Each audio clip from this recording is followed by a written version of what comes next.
Well, maybe you didn't say charisma. Oh, yeah, I said, right. Are you just born with it, or is it something you could cultivate? Right, right.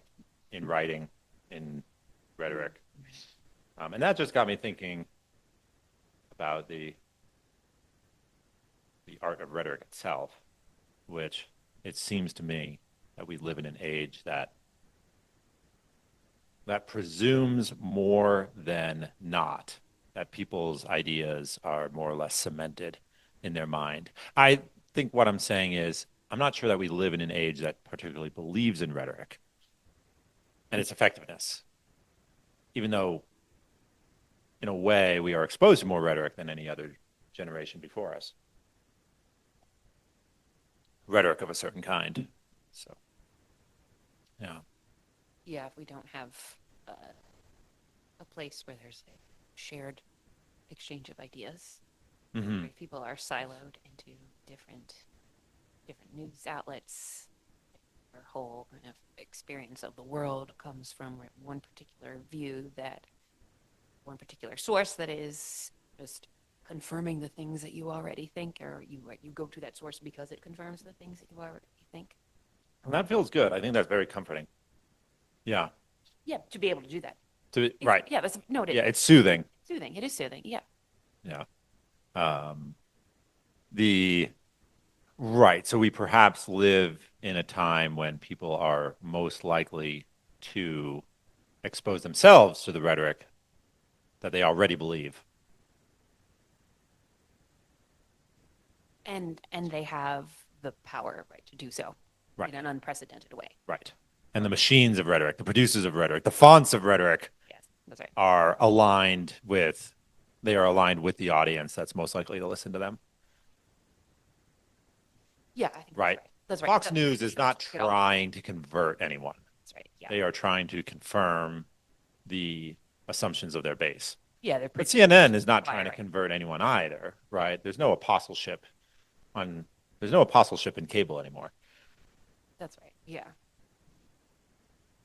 Uh, but I wonder if that's particularly unique to the last 20 years in a yeah, is that particularly a fault of our own current public dialogue?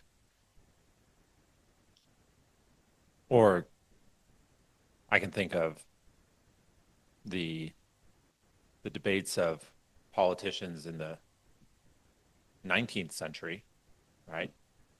Lincoln and his opponents debating for hours, Douglas, right. right? Uh, but I think that was a pretty common practice. It's I wonder if people were really had their minds changed in those sorts of forums as opposed to the presidential debates of the last two election cycles, which I don't think changed anyone's minds. Right. I guess with one exception, two exceptions. Well, all right, maybe two exceptions, right? The Biden versus Trump debate ahead of the second Trump term.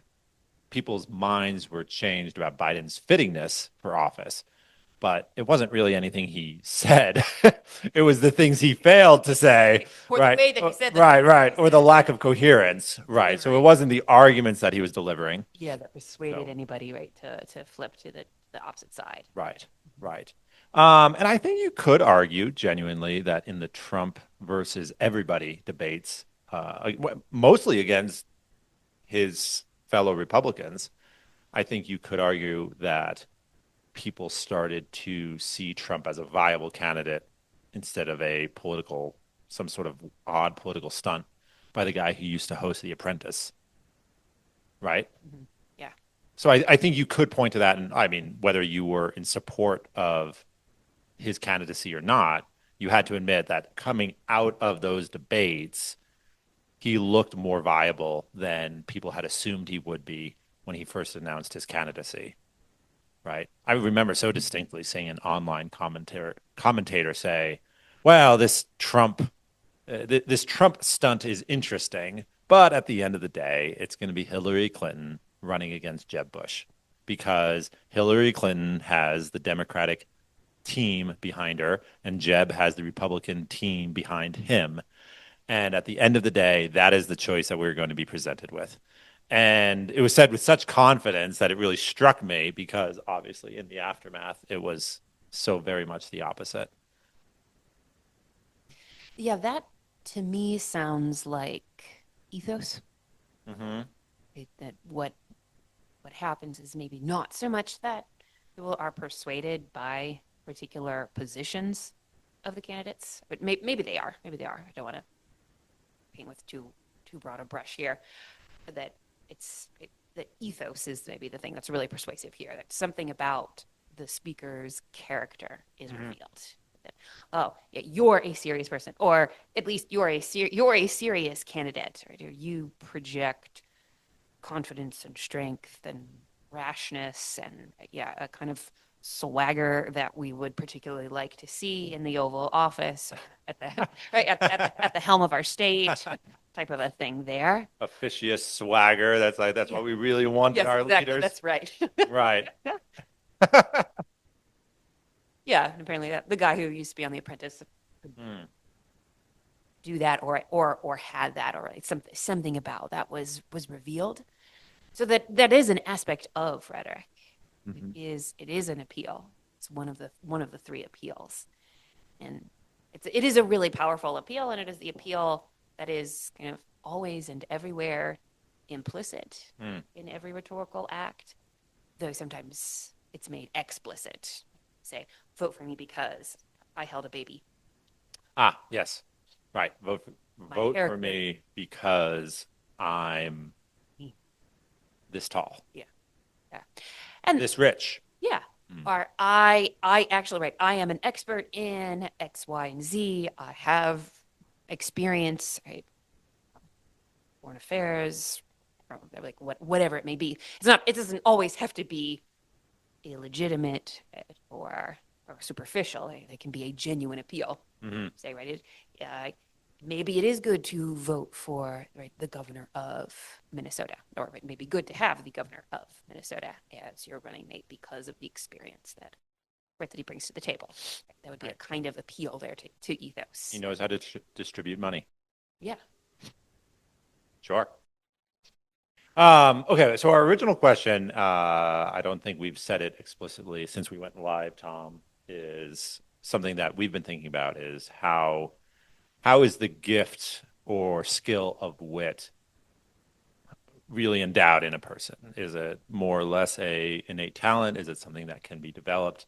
Is it like so many talents, a combination of both, basically reflecting. If you have it in super excellence, it usually reflects both a innate inclination combined with the willingness to work on and develop it. But there's no denying that some people seem to have a certain ability for the quick comeback, right? Um, as someone who writes so much, coaches people in their writing, but also coaches people in their speaking. I'm curious, Tiffany, what you've seen amongst your student body over the course of your teaching career in terms of whether or not the ability to the ability to say something succinct and clever and combine it with getting a laugh. Does that seem to be something that's really inborn in people, or more the result of focus and study and practice.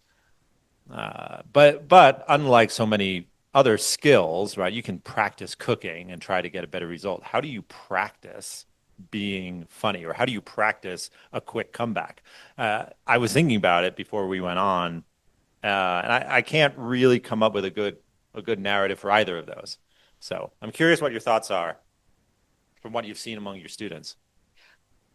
This is not about my students, but the first thing that came to mind was actually Mr. Collins, right? When he tells the Bennett sisters that, you know, I like to I like to think of the little pleasantries Oh, that I right. share. Right. Mr. Bennett's, yeah, yeah. Right. Yeah. Are these the result of previous study, Yeah. or are these the result of sort of, Yeah, like yeah, no, the inspiration. spontaneous? Do they come to you in the moment? I do, I do like to think about them, in advance, and then kind of wait for the opportune moment to drop The them drop. on Lady Catherine de Bourgh. Right, right, right. He has no qualms about revealing the extent to which he's a total sycophant. Yeah, That's right. Yeah, that's right. right. Yeah, Like, yeah. right, a sycophant. I work at it. Right. It pays right. My ability to be that way pays the bills. Right. But I think it actually does speak to something in the 18th and 19th century mentality or idea that one would practice or cultivate a certain manner of speaking, whether that be right, elegance as the particular goal that you're after, Hmm. that kind of amorphous term the gentleman, right, or the lady is after in the way that they behave or the way that they speak. Want to be elegant, but that one would want to also be a witty conversationalist. Hmm. You would want to be funny and sparkling and engaging. Mm. And yeah, that actually, right, does require, I think, some thought and some preparation. And then but then on the other hand, the degree of artifice that a Mr. Collins practices kind of shows the tension there. Right? Ah, You sort of right. You want wit to appear spontaneous, or maybe even right to be the kind of person who has such intelligence that wit would be a spontaneous thing. mm, But actually, I don't think that's the case for very many people. And so, some kind of cultivation is necessary. mm. But even if you have cultivated the wit, right, if you deliver a joke or a comeback or something like that in such a way that it's like obvious to your audience that you've been sitting on that for a while. I mean, I've had this happen to me, so this is yeah. Right. I'm not You've not been waiting to say that all night. Yeah. yeah, and right, and then when people can tell that, right, it often kind of falls flat. Yes. Yeah. Like, What was Churchill's Winston Churchill's son said that no one has practiced his extemporaneous speeches more than my father. Right.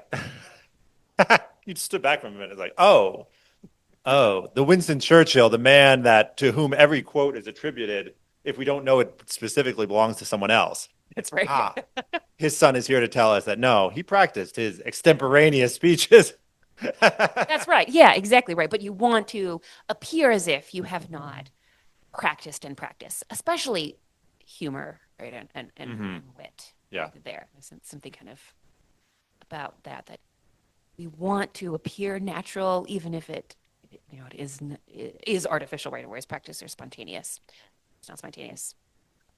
Yeah, with students, they're always surprising me who is witty and who isn't, or who seems to have a facility for it, Mm. not. In part because I teach writing at a college in an academic setting, and so many students come in thinking that academic writing is serious, Mm. which in one sense of that word, it is serious. It is we're dealing with weighty and important and meaningful things.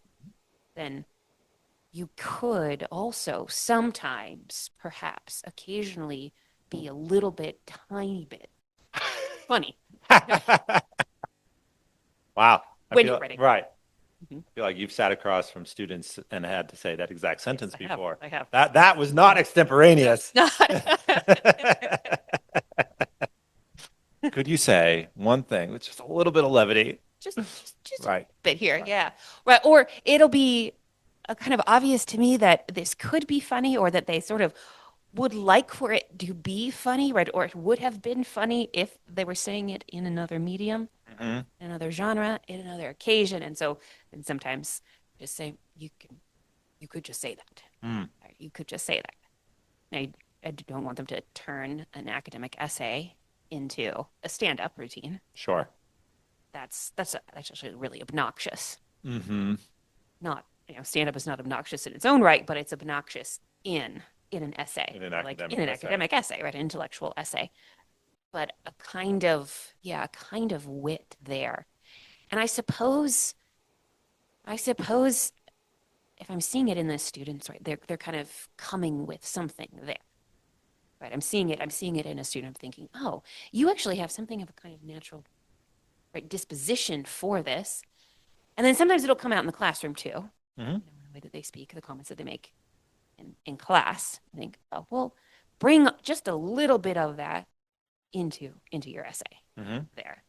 So I guess to say that even though, right, those students who seem to have a kind of natural aptitude for it need need some coaxing, right? And need Ah, some instruction or practice, okay. So on some people how to need to do be that. granted permission, essentially, Yeah, kind of to permission. actually let some of their rhetorical gifts be put on display.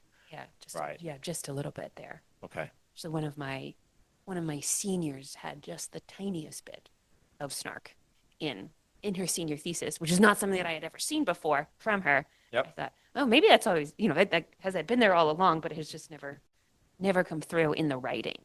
Right. So I think that it's would be easier for people to practice wit or display wit or show wit in speech and Mm. conversation with others, in intimate conversations when you feel comfortable with your audience. But in more formal occasions, it is really hard to do.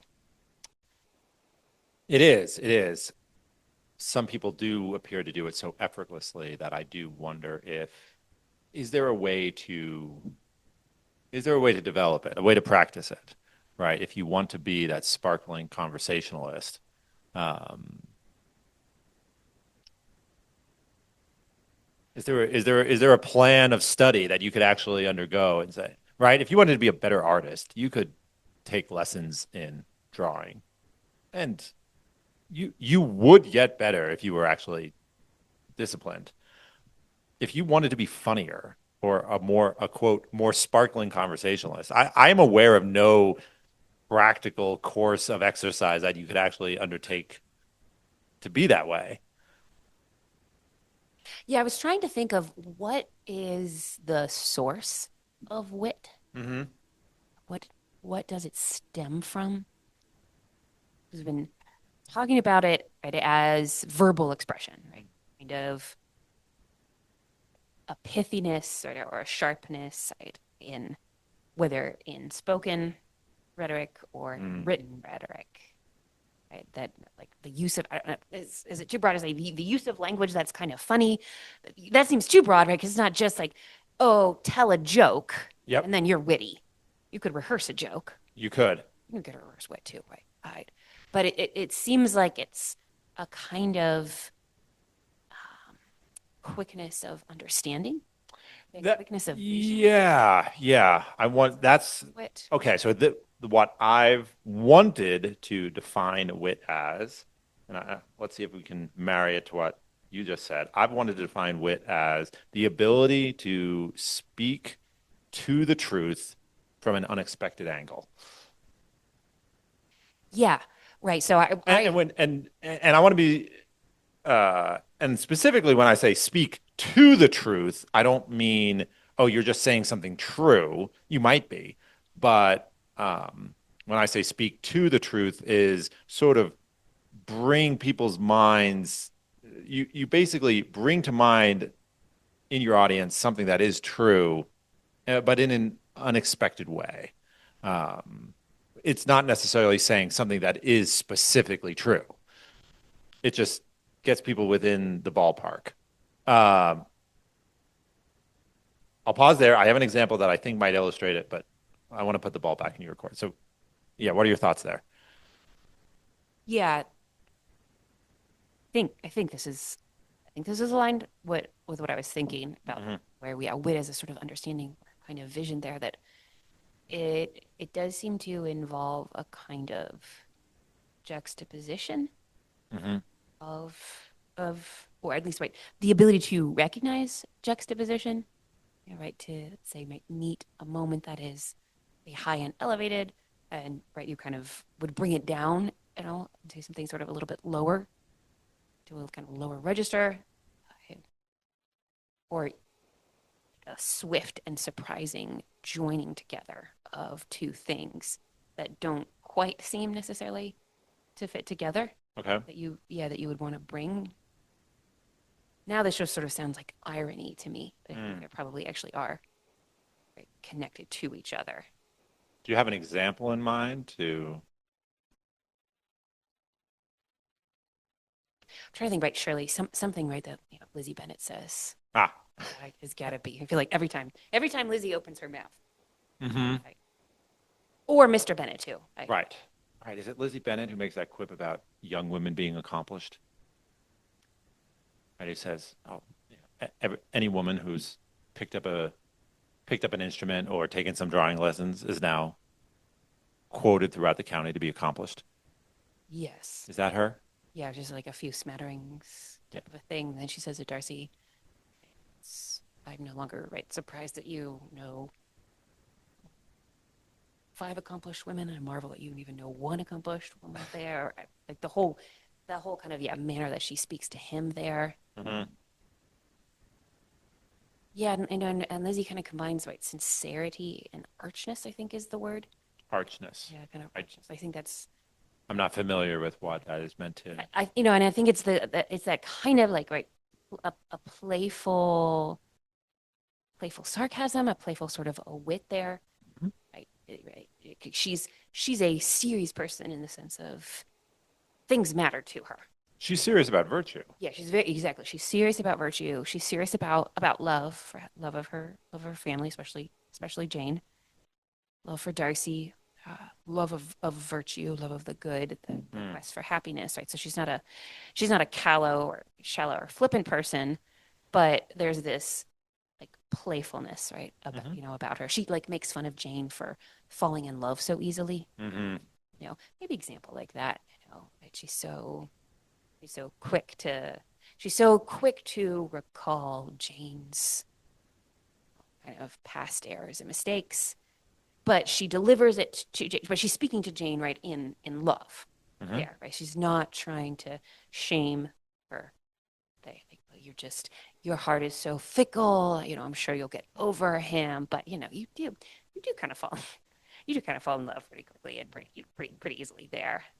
Mm. Right? So she can, yeah, speak that truth Right. sense to her, but maybe in that unexpected sort of way. Right. And there's that other moment with Jane in which Elizabeth has to sort of remind her that let me make sure I'm recalling this correctly. That either Darcy has to be correct in his accusations, or um, or Wickham has to be correct in his accusations, right, against the other party. Right? They cannot both be given the strength and weight of the accusations of one to the other and of the other to the one, they can't both be men of honor at the same time. And I think, if I remember correctly, that Elizabeth has to remind Jane of that, right? That they've laid at the other's feet some pretty heavy accusations. And so you have to pick. One of them's right and one of them's wrong. That's right. Yeah, she does And say. she sort of holds Jane's feet to the fire with some basically intellectual honesty. We have to decide. That's right. Yeah, they One of them's lying. cannot both be true. Yeah, exactly. Yeah, they cannot both be true. Yeah. Right. Despite Jane's inclination, what's the line? Jane was inclined to believe that not so much evil existed in the entire world, let alone Yeah. human heart or something like that. Woo! Yeah. Yeah, witty. Lizzie has that. She has that perception of right, evil or vice or of the ridiculous Mm-hmm. too, right? That enables her to laugh at herself, sure, right? But then also to laugh at others. Yeah. Right? Maybe maybe something of the perception, right, of the ridiculous is part of being witty too. Mm-hmm. Thinking Mr. Bennett Zinger, right, is it? What do we do, right, but to make sport for our neighbors, Ah, right? right. Why do we exist? Why do we exist? Yeah, But for the entertainment of our neighbors or something like that. to be entertainment, but then also, right, to also be entertained by our Right. lives as well. Right. Yeah. Oh, that's funny. Um, Okay, I want to back up and just give both of you guys the run this by you. I'm going to relate an anecdote which my family found very witty. I don't think my relation of the anecdote is going to come across as very funny, but I'm hoping that what I said about the wit being the ability to speak to the truth from an unexpected angle, I hope that will come across. All right, so here goes. Don't feel obligated to laugh, uh, but I hope it illustrates something that I've been thinking about. So when we were, I'm going to say 14 and 12. My twin brother and I, and then my younger brother, Kevin. Shout out to Kevin. Um, we were invited to the party of a neighborhood friend who had a small yappy dog. And I mean, this dog really thought it was charged with the security of the household in which it lived. So as soon as you open the door, it would charge at you, barking wildly and nipping at your ankles. It was a highly aggravating canine. Its name was Mickey. It was small, it was loud, it was annoying. We all hated it. So, but it barked at everybody. It was the definition of a yappy dog. So, some family event came up from on the part of our friends' neighbors, and so they had this big family gathering, and so there were probably 40, 50 people at the house, and we're all at the party, and my brother Matt approached my brother Kevin and said, "Have you noticed that Mickey isn't here? Right? That like the little yappy dog isn't around biting everybody's ankles. Like, where's Mickey?" And Kevin scoops up two meatballs from the sideboard, right? Scoops up two meatballs on toothpicks and says, "Ah, Matt, have another meatball." The immediate implication being Mickey had been slaughtered and turned into meatballs. This quip from Kevin has survived in our family as like the paragon of wit for 2 decades, right? But what so when I say, oh, wit is the ability to speak to the truth from an unexpected angle, what I really feel that my brother Kevin was able to do was with one line bring to mind that everybody who had ever met this dog had envisioned it being slaughtered and turned into something more useful to humanity, namely a hors d'oeuvre. And so Kevin's quip, like obviously he's not saying Mickey was turned into meatballs, but he brought to mind the fact that we all really would have not minded if Mickey had been deceased. uh, and when I look back to all the funny one-liners that that have really stuck with me, it does always seem that they always seem to reference something that everyone seems to know is true, but but in an unexpected way. Um, and again, I mean, my background, again, in my brother's instance, he always seemed to have a gift for these little quips that did not seem to come from previous study, but at the same time, it was undeniable that he could come up with them when other people couldn't, right? When other people would just not have had that sort of response to um, to someone asking where's the damn little dog, right? Other people would have like, I don't. A lot of people would have said, I don't know. So, hence my wondering if wit is something that basically is a special gift, especially in comparison with, say, someone like my uncle, who I won't name, just an uncle of mine, who very intelligent, master's degree, very high up in the engineering echelons at a very prominent defense contractor, very smart man, no ability to tell a joke, no ability to make a quick comeback. So it's not exactly a measure of intelligence. But at the same time, you can't deny that someone who can come up with a quick comeback certainly seems smart in a way that is at least enviable. I think that's one of the dangers of wit. It is the quickness with which a person can respond to yeah, a question about Right. where an annoying yappy dog is Yep. can can appear to be intelligence. Mm. And that's not to say about that they aren't intelligent, right? But that it's it's a way to appear to be intelligent. Or, to put that differently, right? It is a way to appear intelligent and one may be intelligent. It's not the same thing as wisdom.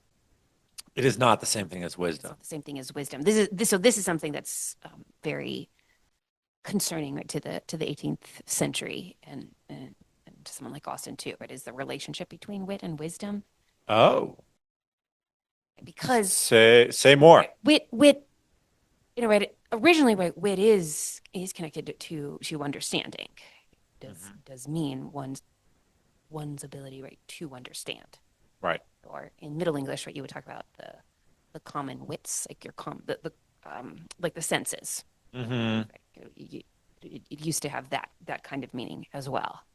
Hmm. And then the way that we're using wit is, it's kind of a slightly later meaning of the word, Okay. right? That ability to produce the one line zinger, really quickly on your feet, Uh-huh. right? And to be able to marshal language well. That seems to be Hmm. like a really pretty central part To of put language at your command. to put language at your command for the entertainment of others, or in such a way that is entertaining to others. Hmm.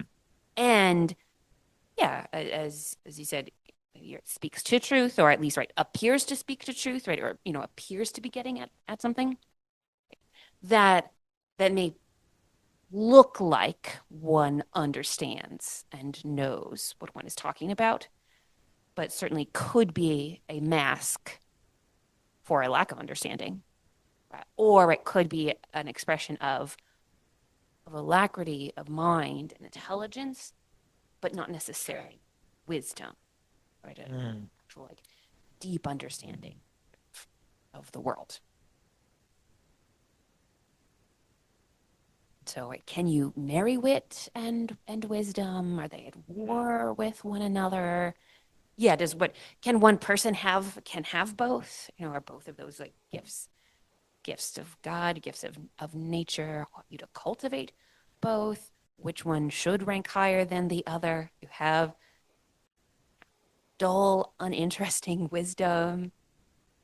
Maybe that is in the end better than, right, bright, sparkling, vivacious wit.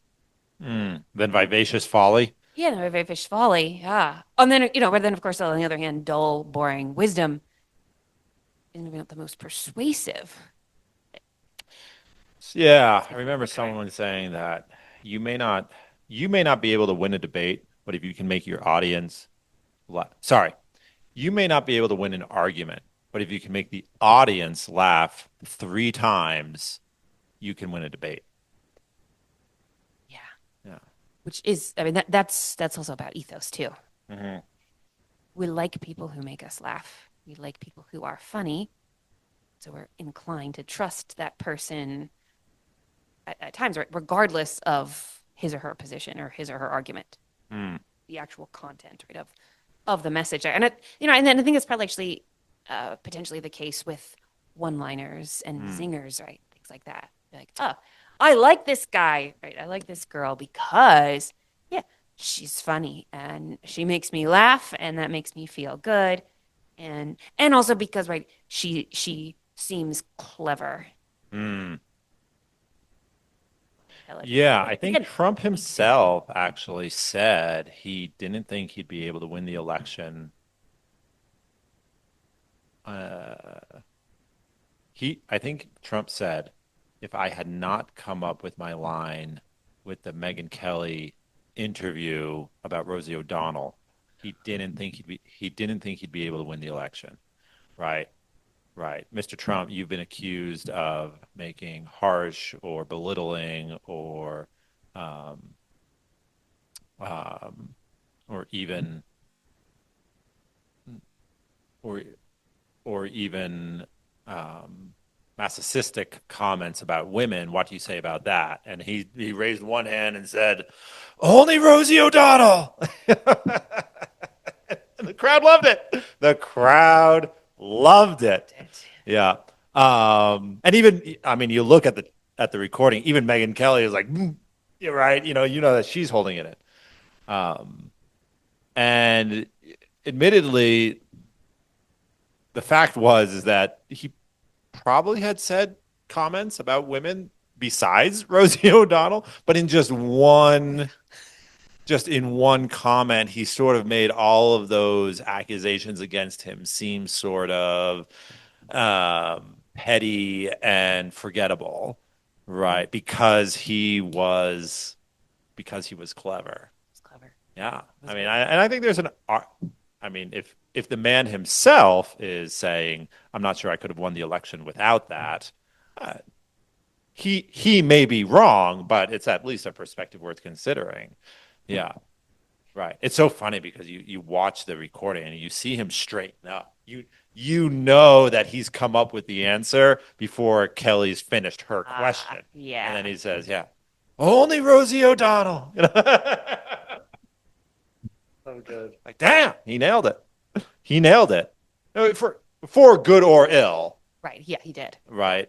Wait, and there, right, he may have been speaking some truth, or at least, right, some perspective or opinion that some parts of his audience would have agreed with. Mm-hmm. Right? Yeah. And stated right in a really pithy kind of manner there, and so that's part of its appeal. Right. Right, but yeah, that's a way of winning others to your side, Mm-hmm. and even of intimidating people too. This is maybe not as much with that particular example necessarily, but Right. The there's ability this. to command language is can be used to intimidate others. Yeah, it can be, and we can be intimidated by those people who are particularly like fast and clever and witty, especially when there's a satirical thrust to their wit, Mm-hmm. like a Lizzie Bennett, right, or a Mr. Bennett, right, where they're observing the world around them, Mm-hmm. and part of their wit is directed at the folly of others. Right. Yes, right, but targeting Jane's absurd desire. I mean, there's something understandable about it, right? But Jane's desire that everyone be good and virtuous and every evil be explained away, right? To the point where Jane is, almost willing to entertain, right? Some kind of contradiction here. Or she's not actually going to say, she's not willing to say, well, I guess, right? Somebody has to be wrong here. They Mm. cannot both be good people misunderstanding, right? Given the situation, that is not in fact actually possible, right? So the thing that Lizzie is kind of targeting there, right, is um, not exactly a moral absurdity, but maybe more an emotional, absurdity, right? Kind of on Jean's part there. And so, right, those people who have that ability to do that or who do that, well, what if you're the target of it, or what if they decide to turn that particular wit on you? Is kind of a scary thing. Mm. Yeah. Someone, I forget the source to be honest, but someone once said if you can draw anyone's behavior into a comparison with the Nazis or the Gestapo or the SS, right? Take your pick. You can basically put anyone on their heels, right? All right. The town is going to get serious about parking violations on the side streets of Lander. All right, what are you going to be? The parking Gestapo now? Right. And instantly, right. So basically, they're, Moment, yeah, end yeah, of debate. yeah. So someone said that essentially, in our culture, if you can get anyone fearing that they're going to be put within the orbit of Nazis, they'll probably kowtow to your position in some manner. Right. So that I think their larger point was that there are basically rhetorical tricks that if you know them, you can use them. Bringing nukes to a gunfight, kind of thing. Yeah, exactly. Exactly. Yeah. Yeah, yeah, that's right. No, absolutely. And I think that wit is one of those. Hmm. Um, Well, yes, wit is one of could those, be at but in least. the absence of your own true wit, if ahead of time you know that there are certain things that are just going to put your opponent or the audience within a certain frame of mind, you don't even really need wit. You just need to deploy these rhetorical tricks, right?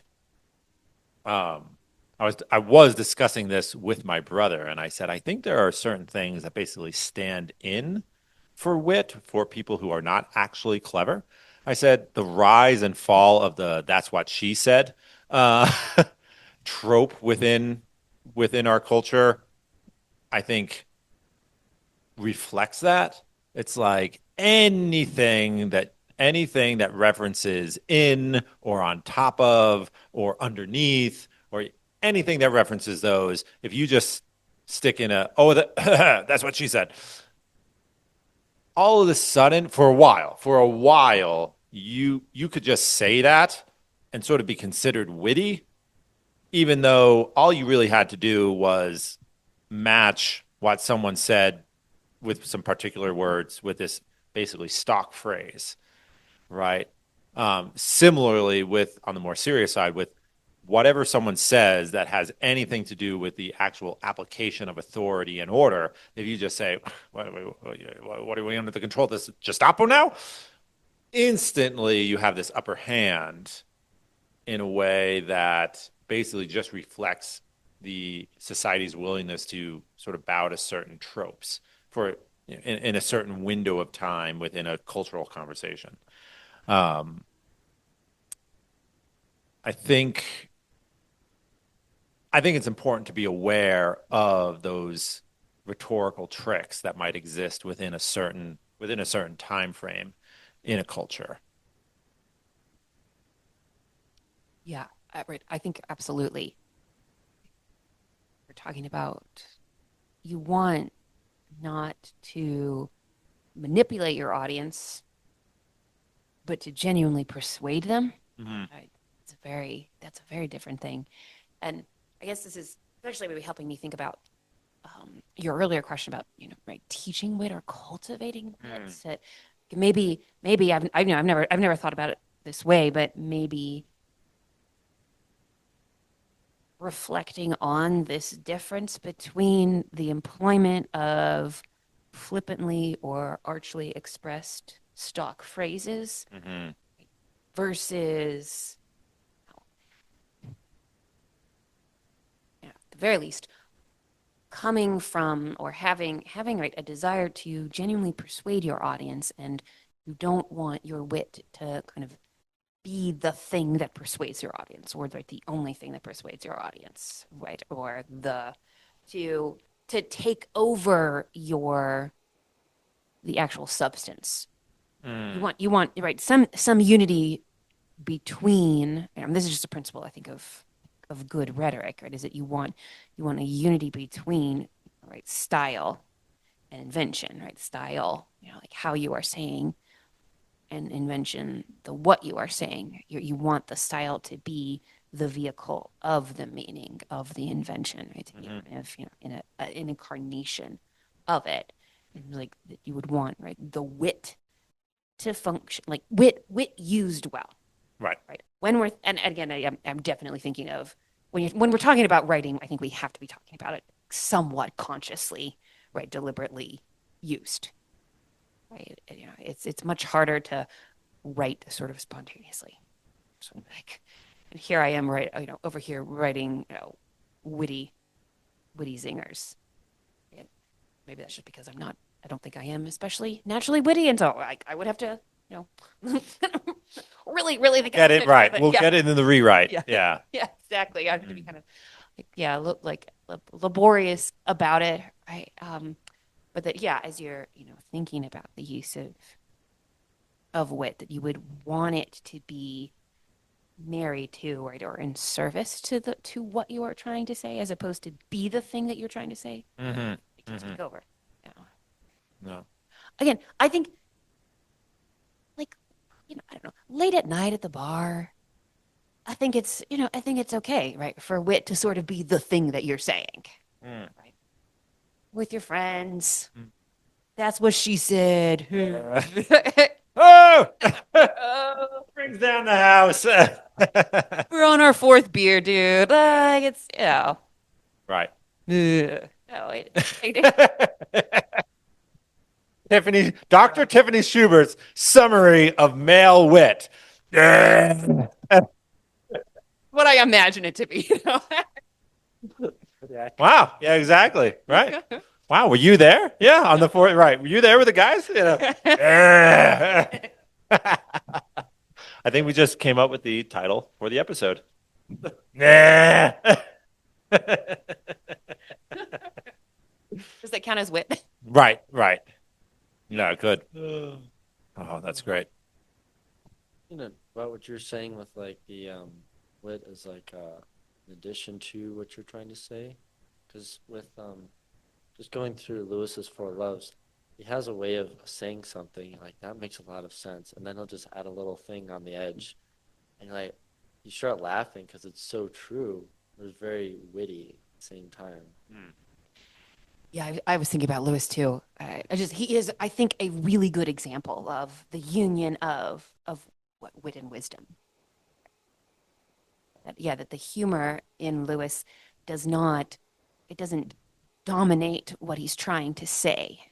He's not trying to be clever for the sake of being clever, right? Or yeah, great, clever and funny to to win friends and influence people, to charm, the elegant lady right in the ballroom, kind of a thing there.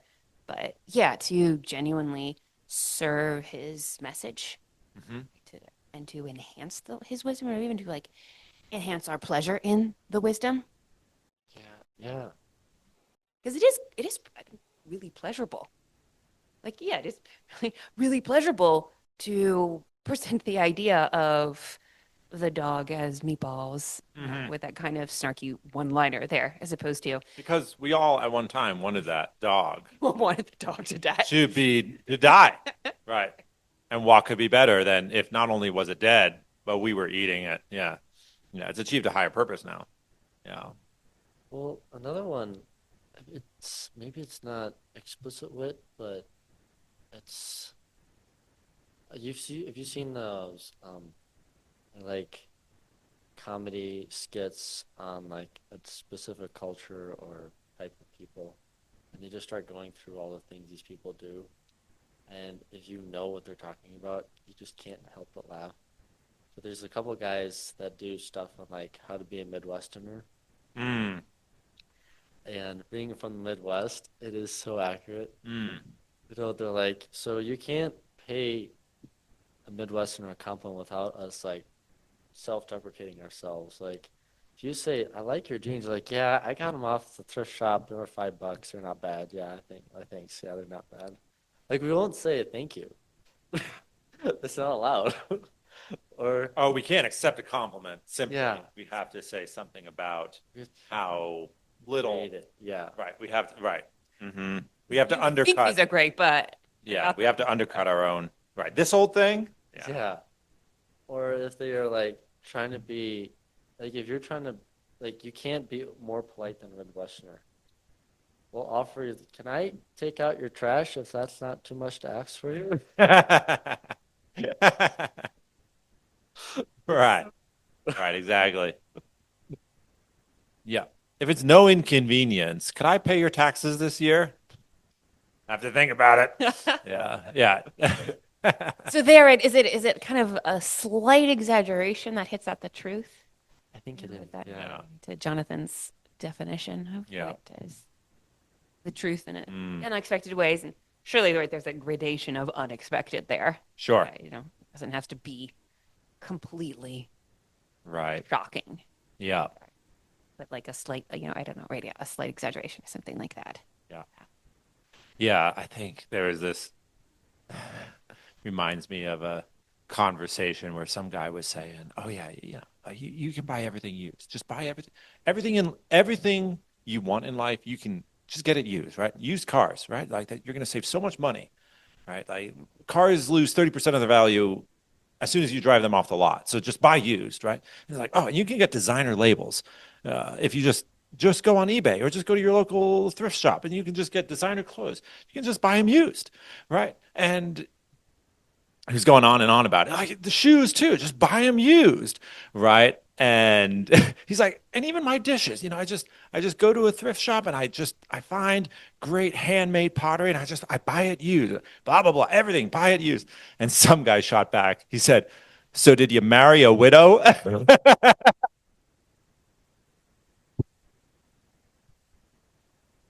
Oh shit! Like you just like took the wind out of this guy's argument. Woo! Okay. I thought that was actually going to be his own Oh. line. Definitely the widow part, but I figured we were going to Oh, wife. okay. So, Right, exactly. yeah, that was sort of, yeah, I was Right. begging for that. It was. It was. You Yeah, he might was. used to. Yeah, exactly. He was begging for it. But I mean, again, I think it just someone's ability to quickly draw people to, okay, what's the logical extension of this argument, right? You're trying to set up some principle by used as like a commandment, right? As a principle of life. Well, what's the logical extension of this? Like, oh, apparently you can only marry women who have already had a husband somewhere or other. So, Yeah, and there, right, we see the kind of right absurdity of it too, right? And like the recognition of the absurd. Right. Yes, it is perhaps a good principle in life to buy things used to a certain extent, right? But then, well, what would happen if, yeah, you took that principle and you applied it to something else, right? And there's a sort of disjunct there, mhm. like to marriage, Right. yeah, right. To romantic relationship. So, what happens there? And then, I mean, clearly, also there's cunning on the word used too, like in Sure, sure. does one mean Yep. used? What does used actually imply or connote or denote here, Hmm. type of a thing. But the yeah, right, like the sort of the disjunct or the kind of the bringing together of two things that are a Not little bit absurd, natural, not not necessarily right. natural Yeah, kind of pairs. yeah, Yeah. kind of natural pairing, right? Yeah, and your dishes and your wife are not the same thing. To speak of them right, both as being used, or to apply that principle right to both. Right. Um, Yeah. Another example, so Ben Collins put together a watching of the Interstellar at the theater a couple months ago, so I was watching. And I don't remember this part when I first watched it, but in the beginning, when McConaughey's character is at the principal's office and the teacher's like, yeah, I don't think his grades are good enough to get him into college. And McConaughey doesn't respond to that. He asks, what size pants do you wear? And he's like, what? He's like, yeah, what size pants do you wear? He's like, 36, 32. It's like, and then he goes, so it takes two numbers to measure your own ass, but one number to measure my son's future. And that's like the beginning of the movie, and you're like, This man's on the warpath. Damn, yeah. yes. Now you see like why they chose him for that role because he had such wit about like what he was saying and thinking and everything, and that type of character played through his whole mission. Like he could see through things so well and just say it that easily Hmm. that everyone was like, "This is the guy." I thought it was really small, but I was like, "This is brilliant writing for a movie." Mm. Yeah. Jonathan Nolan, the script for that one. Right. Yeah, yeah, that seems to be that kind of that disjunct there. Uh, You've got the pant size, like, but the number with respect to pant size meaning meaning one thing, right? And then number with respect to IQ meaning something else, right? But actually, he kind of was bringing them together, right? Yeah, you can articulate two numbers for your ass, but yeah, one number is all you need for my son there, right? Yeah. Yeah, right. So it's just like that, which I guess is another way of saying the kind of like the unexpected, right, or the surprising, right? Is that you're bringing things that we wouldn't we wouldn't necessarily yoke together, Right. right? Right. Yeah, like no one would hardly ever even think of that. No, Like yeah, the first it's very thing clever. you're like, Yeah. well, why? Why can I not do it? That's your first question. But he just goes a completely different angle and says, well, You're not actually thinking about this straight. He's kind of like saying you should reconsider what you're saying about because you're delineating my son's future to this one number. And there might be a lot more in him than you realize. He could excel if you give him a chance. Just like there's a lot more in Yeah. than you realize. Yeah. I like that. That was a good movie. Yeah. I think the kind of, again, one of the dangers of wit that, like, I think the 18th century Austen writer particularly attuned to is that in that kind of disjunct, right? That you could take virtue and make it funny or ridiculous, right? Or flippant and make it a target of wit. You know, like if I simply were to say something kind of funny about virtue, like stuck up prigs, that kind of right, that kind of attitude there, you make virtue appear ridiculous as opposed to vice. And like the moral use of wit, of satire. Maybe it's a species of wit. Not sure, right? But like the moral use that would be to target vice. But then you could actually use that to target virtue. Right. Like so many gifts, it really can be used in the service of good or ill. Yeah. Right. Yeah, and the disjunct there could be right the ridiculous and the virtuous. Mm-hmm. And, I mean, it is kind of a funny thing. Yeah. So right, put together virtue and humor. Mm-hmm. And then there's probably part of us that finds a great deal of comfort in virtue being kind of ridiculous. Like, oh, yeah, that's silly, right? Yeah. Like, I can't believe that you're trying to be Mm. honest and just and noble and courageous. Or thinking Mansfield Park is a really great example of this. Right? Mary Crawford, who's the kind of glamorous bad girl in that novel, right? She's extremely witty, not a very virtuous character. She's witty and she's clever.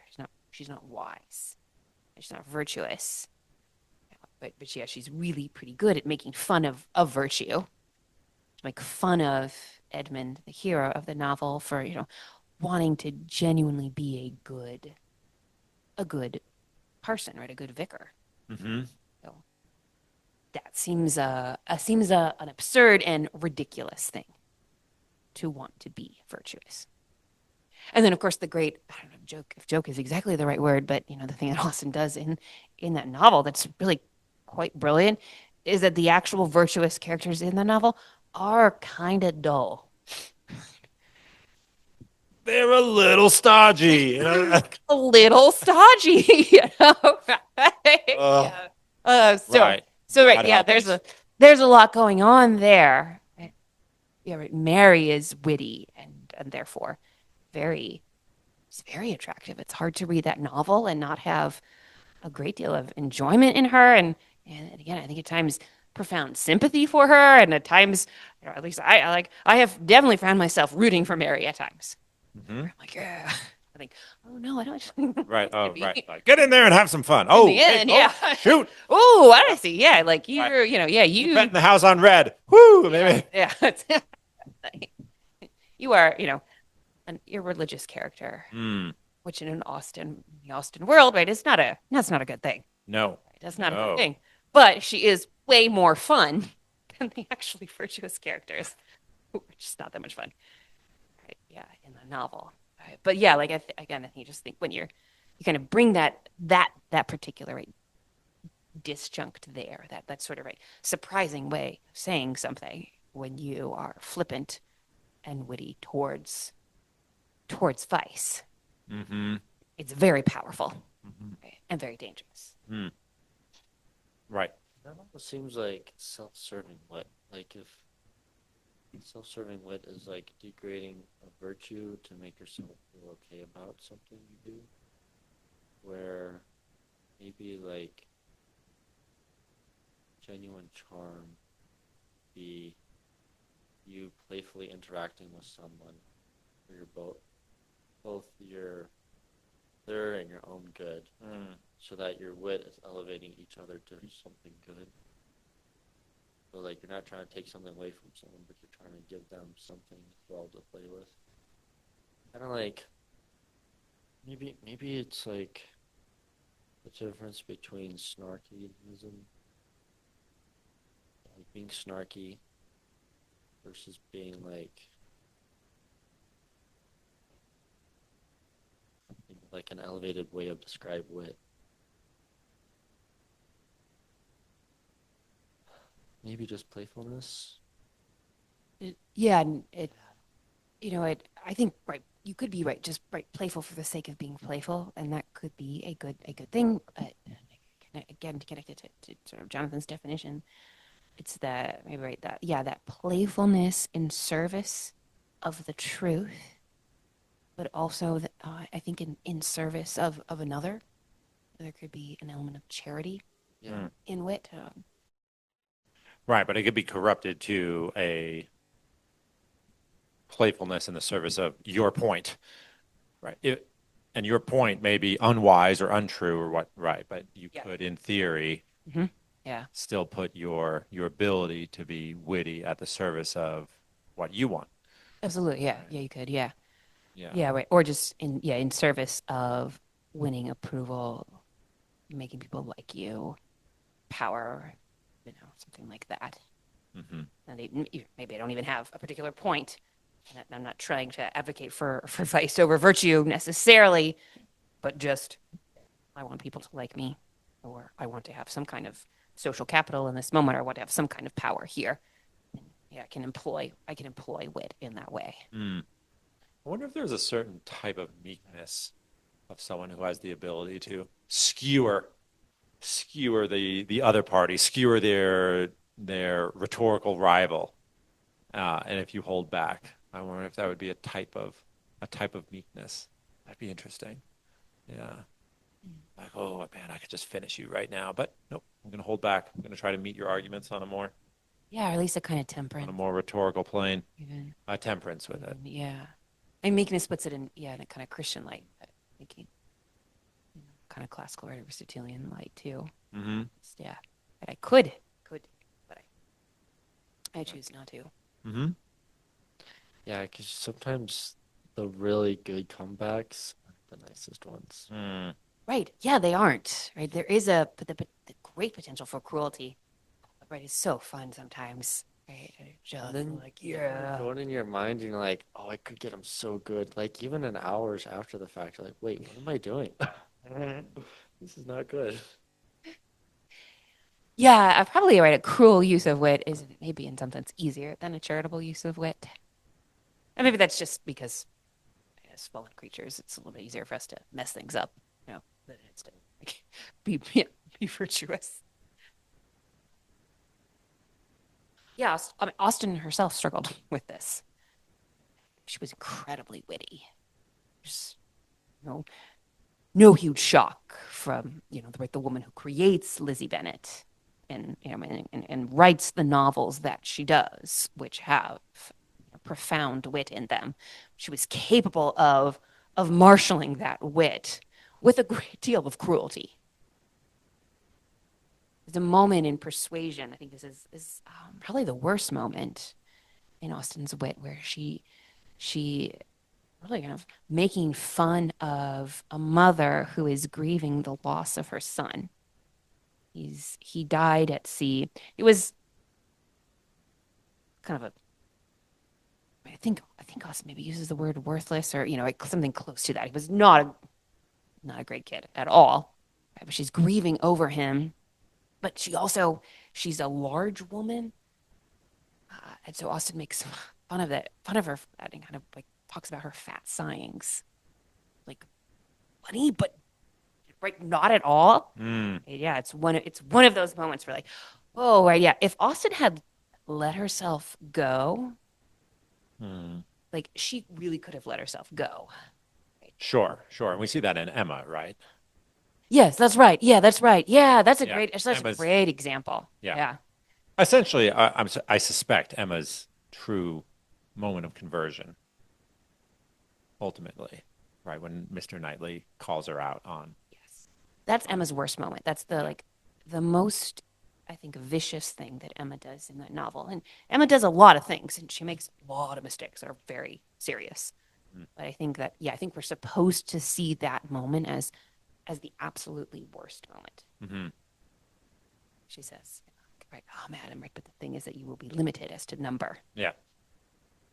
Response to Miss Bates. I'd say three very foolish things. Mm. Right, but you'll be limited as to number. Actually. I mean, it is, and it's pretty witty, Mm-hmm. pretty funny. I think because that, like, so everybody in the novel thinks that, and every reader of the novel thinks that. Mm-hmm. I taught Austin course this summer, and some of the students were like, "Yeah, like Miss Bates, man, like, oh, Exhausting. yeah, Exhausting. she's really exhausting." Genuinely. Yeah. Yeah. Or they'd be like, I know someone who's kind of like Miss Bates, and IRL, that is right. That is a test of patience to be with that person. So kind of sympathize with Emma in that moment. Like, yeah, that is. There's some truth to that, right? And yet, Right. right, it's Finally. so Right. profound. Finally, someone says it. Yeah. We're all thinking it. Yeah. Finally, someone says yes. So, but Emma's punching. She's just punching below her weight too in that moment, which is also a big part of why that wit is so cruel. Mm-hmm. Her target is a poor, unmarried woman. With no social pretensions No, no, either. Right. It wasn't like this is someone who needed to be cut down to size. not a Mrs. Elton. Yeah. No, she's like one of the most content people, I think in Austin's world. Mm-hmm. Like genuine Christian contentment in Miss Bates. I mean, like explicitly even, she is an example, I think, of Christian contentment. Mm-hmm. And also, she just talks endlessly nonstop about like extremely trivial things. Uh-huh. Although, again, right, if you actually start paying attention to all of her chatter, boy, is she's like revealing everything. She's revealing all the secrets that Jane and Frank and everything's there. But right, but there is something ridiculous in her, and so right, there's a sense in which she's a fitting target of wit, Mm-hmm. and yet to have the extremely privileged, beautiful, wealthy, spoiled Emma direct her wit, right, at her is this profound act of verbal cruelty and social cruelty too. It's true. It is. It is. It's a terrible moment, man. Right. Yeah, and so I guess yeah, Emma would be kind of an interesting character to think about, right, because she's so much native intelligence and so much native wit. It seems like, and then she uses that wit so very cruelly, and that is a huge part of her conversion, right? I mean, she's most distressed by that failing, and it kind of has a little bit of a, maybe even more than a little bit of a dark night of the soul, where she's actually she's examining herself as a kind of right confession and penance, Sure. right? Yeah, I think Seeking was it forgiveness. 2008 they made a miniseries version of it. I think it was 2008. Maybe just Yeah, yeah. Right. And the way I thought they did a good job of the way they filmed the aftermath, because then afterwards, before Mr. Knightley approaches her, she's just sitting by herself on a park bench looking out over the view of the valley. Right. And you can tell she knew oh, interesting. Yeah, they I played it. messed up. Yeah, I really yeah, did. wasn't it? I'm not feeling too good about myself right now. Right. And then Mr. Knightley comes and says, "Gosh, this is badly done." Badly done. Yeah, how could you? How could you? But it is interesting. He doesn't exactly target her wit there. He doesn't say, right, well, you shouldn't be witty, you shouldn't be funny. And then, at the end of the novel, when they're together, everything has been set right. She's pretty witty with him still. Like there's that element of playfulness that exists between the two of them. Mm-hmm. So it's It's not that Emma's wit has to be excised, right? Or exercised, right? It has to exercise, right? It has to be exercised, right? I mean, it has to be practiced and directed in a way that is charitable and not cruel. Yeah. There. Yeah. But again, she does seem to just have a kind of natural Ability. but she does have to learn how to exercise it Mhm. virtuously. Right.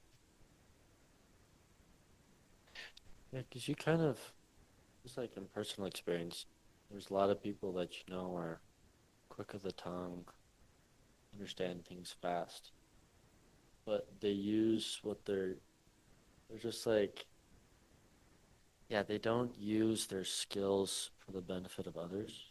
Mhm. It's almost like a self-serving gratification. Look how good I am at this. Mm-hmm. You just can't stand being around them.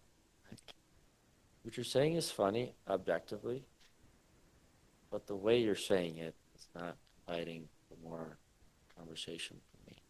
Mm-hmm. It's like you can go say all those things and think you're so fun, but I don't really want to interact with you because you're not in this for other people's good. You're just doing it to show off. Which, yeah, it's definitely a turnoff. In the long term, it's a turnoff.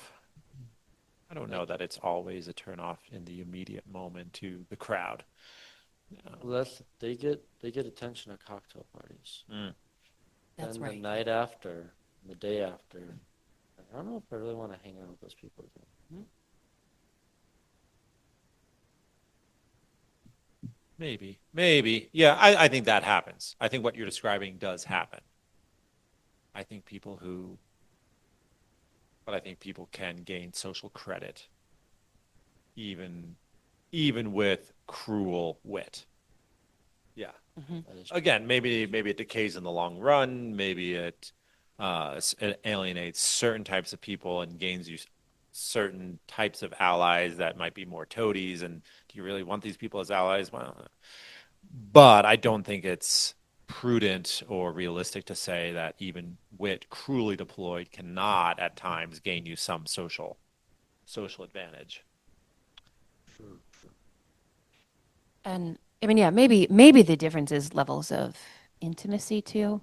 You know, if you're speaking to a crowd and you do the one-liner zinger that has that cruel thrust to it, and especially if it's like directed towards some target that you find particularly ridiculous or reprehensible or whatever, right? Like that's going to win you over. I think endless endless kind of wittiness in that way that's cruel or right like that's self-serving. I think it would be hard in a more intimate relationship to kind of right take and sustain. On the other hand, right, playfulness is so often right an expression of intimacy, but there it's not right. It's not the self-serving. Yeah, I'm trying to be witty, right? I'm being witty or I'm being clever to win people over to my side, to inflate my own ego, to make myself feel good. But we are close, and just a linguistic expression of our closeness is that we are linguistically playful with each other. Right? Banter, we have our own inside jokes, and we can employ them. Yeah, we can talk about meatballs. I would imagine just bringing up meatballs could be a kind of right, a kind of inside joke amongst your family because of that, and that's a way of establishing or like reaffirming the intimacy that's there. But an endless stream of like cruel and self-serving jokes and more intimate relationship or friendship, I suspect would be harder, like harder to sustain that, and harder for those people to kind of Yeah, it'd be hard tough for the other party to endure it for any length yeah of time. yeah. Right. It'd be like I don't know. Eventually, you kind of get to the point where you think, is there any other mode that you have? And what are your motives for this? And is there space for my wit even, or right, or is it just as your wit is center stage constantly all the time? That would be super obnoxious. Yeah. Yeah. Even if you aren't necessarily super witty, like sometimes you kind of want to try it out. Right? You want to give it a shot. Well, I think that raises the question, can it be developed? Yeah. I mean, I think it. So I think it can be. I'm an optimist, and I tend to think What's that that like? I know. Yeah. I do think right. It is different from the like the genuine Christian virtue of hope. Okay, interesting. Yeah. But yeah, I think it's a What's conversation. Michael But Boland's definition of an optimist? It's an optimist is someone who believes that this is the best of all possible worlds. wow. A Okay. pessimist is someone who fears this may be the case. That's Damn. witty. Yeah, exactly. Damn, Boland. Yeah. Michael's got some pretty good Yeah, one-liners. Michael's got some. Yeah, Got some he's got some zingers. zingers. Yeah, he Mhm. does. Yeah. Hey. Yeah, I can't quite marshal things into the one-liner zinger. Yeah. Shout out to Michael. Yeah, Yeah, and absolutely. we gotta get him on the show. And he delivers it all. He's so dry too. Right, You're right, like, was that just a joke? right. Or do Actually, you yeah, that was. right? Or do you fundamentally believe this? I can't tell, actually. Yeah. Mhm. Right, because you would say the creed with the same face. Yeah. Absolutely. Yeah, he would. Right. Yeah, he would. I, Sorry, but but, I but interrupted. anyways, yeah, I, I mean, and I don't know. I think like the teaching of writing, I think, requires some kind of optimism. Maybe, Things can get better. maybe even genuine Christian hope. Mhm. Maybe it has matured into genuine hope. That that a person can get better, right, at this particular craft or art. Mhm. Obviously, right, there are people who come with just a natural talent and disposition, right, for writing or thinking or playing an instrument or or Mm. whatever it is, the thing that you're teaching there. So I guess actually, yeah, maybe just teaching is a sort of inherently optimistic, right, or hopeful about being a teacher, the whole project of teaching.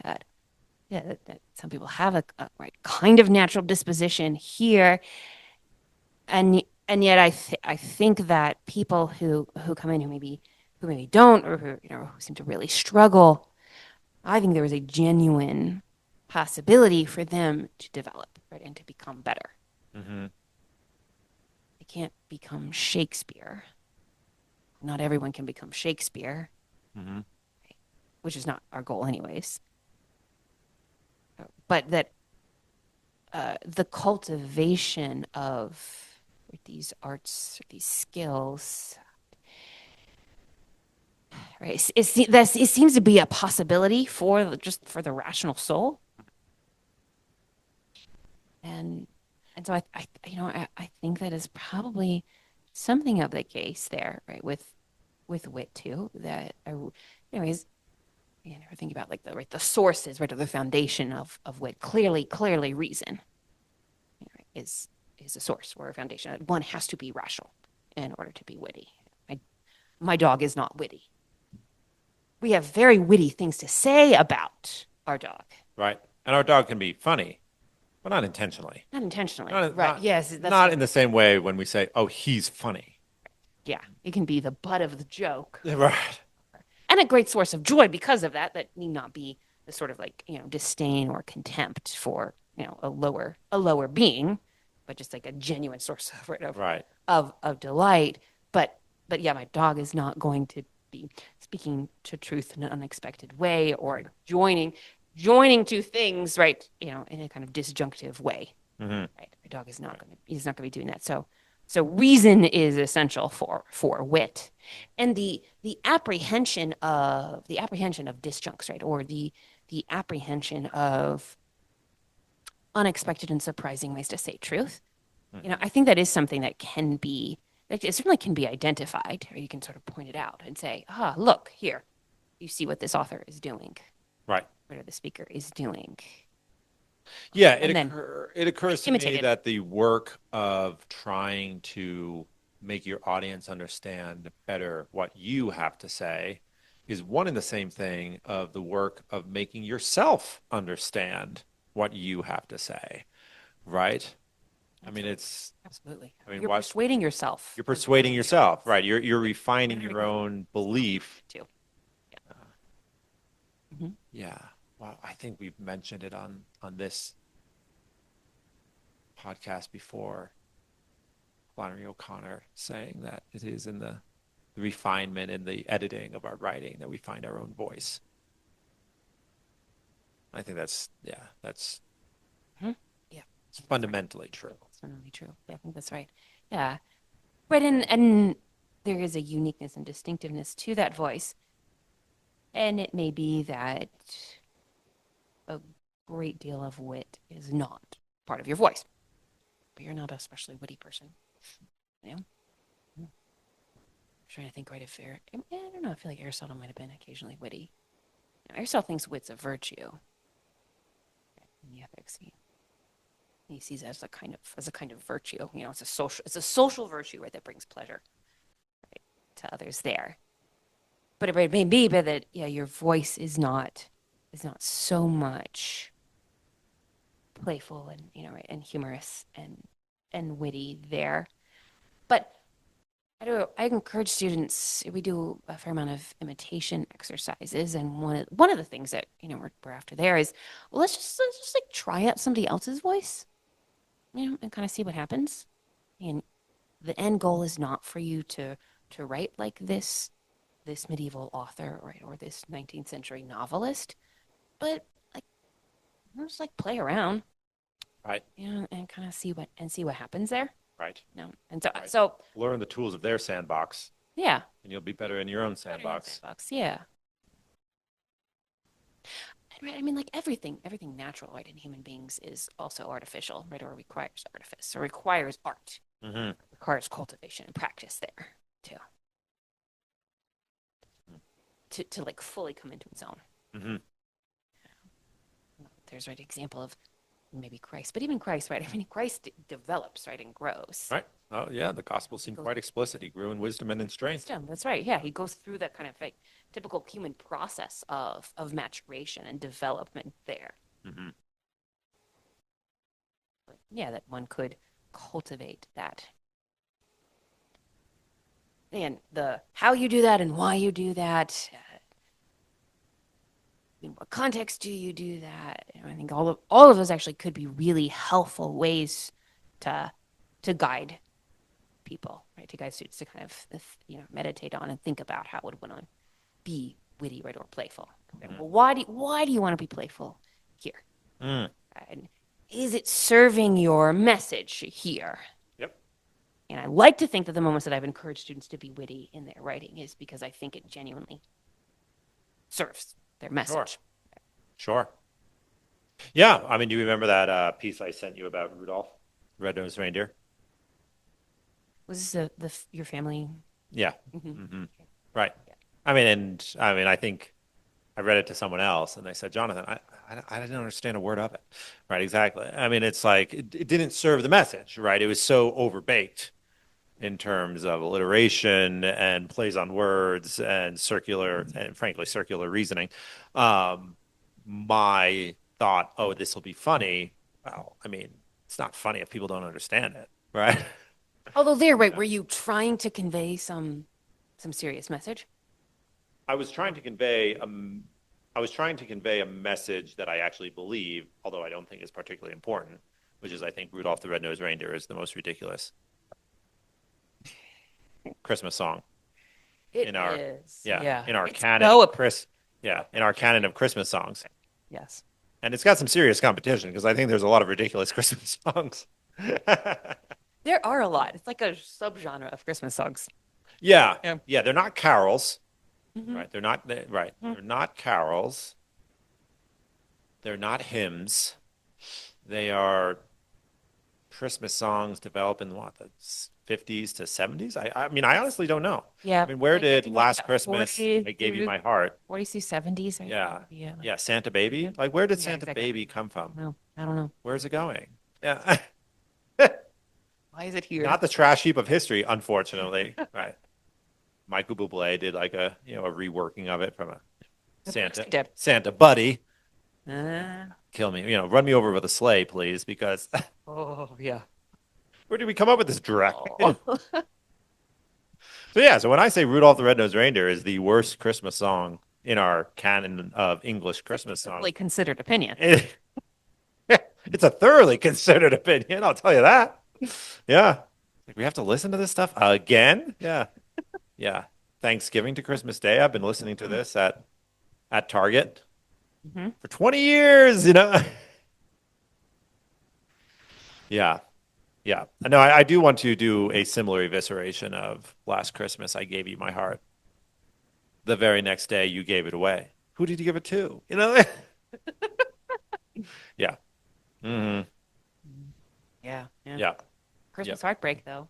Christmas It's heart. the worst. Is it? I guess it does happen. Yeah.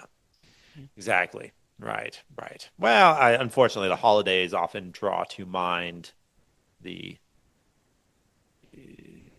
we get away from our routine, we get away from our work, and so it brings to mind how serious we are about some given relationship, which probably leads to some Christmas heartbreak because people get out of their routine and they realize, oh, wait a minute, I'm not serious about this Don't person. actually want. I'm not serious Yeah. about this person at all. Yeah, I'd rather hang out with elves at the North Pole. All things considered. Yeah. Or actually in a probably very practically, and I would invite our audience to confirm or deny this. It brings to mind, are we going to bring this person home to meet the parents? Right. Yeah. Which probably, Yeah. that's probably the Probably that's what specific it is. question. There we go. Yes, Mhm. exactly. Yeah. Are we going to have this person come see mom and dad? And then you And, realize, yeah, no, and if the answer is, that's not happening. yeah, Really, mhm. yeah, it really clarifies it for you. It really clarifies that. Yeah. Yeah, this person ain't no stocking stuffer, so I want them under my tree. yeah, exactly. Oh my goodness. That's great. All right, let's take a quick break.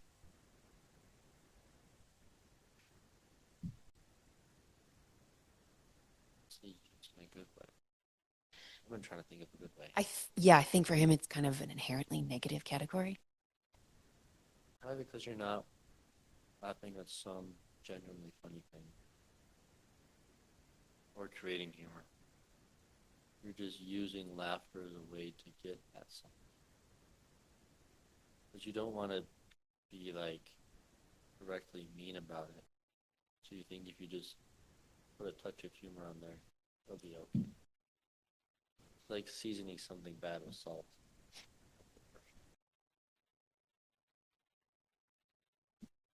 Or taste better, or like, right, you're masking something too. Could also be the effect.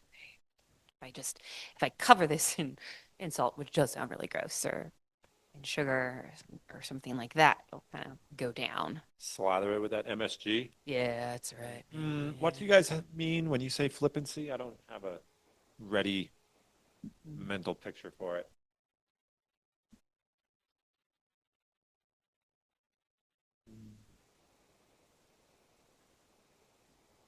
What the way snobs talk about things.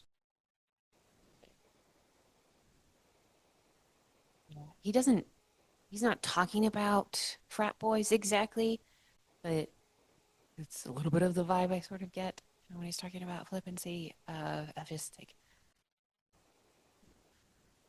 bros. I mean, I think what he's actually mentioning there is maybe your average Oxford undergrad in the 1940s or 50s, is sort of like post-war kind of callowness and lack of reverence and awe. Everything is a joke. Everything is an object of disdain and contempt. Like treating serious things flippantly and for loose doesn't. He thinks. I mean, serious things you could laugh while talking about serious things. Like there could be humor employed there. You're talking about deep, serious things doesn't think that you need to be like sad and somber all the time when you're talking about God. Hmm. Laughter could accompany a discussion of God or even an encounter with the divine. But flippancy is not that. It's the kind of sneering disdain.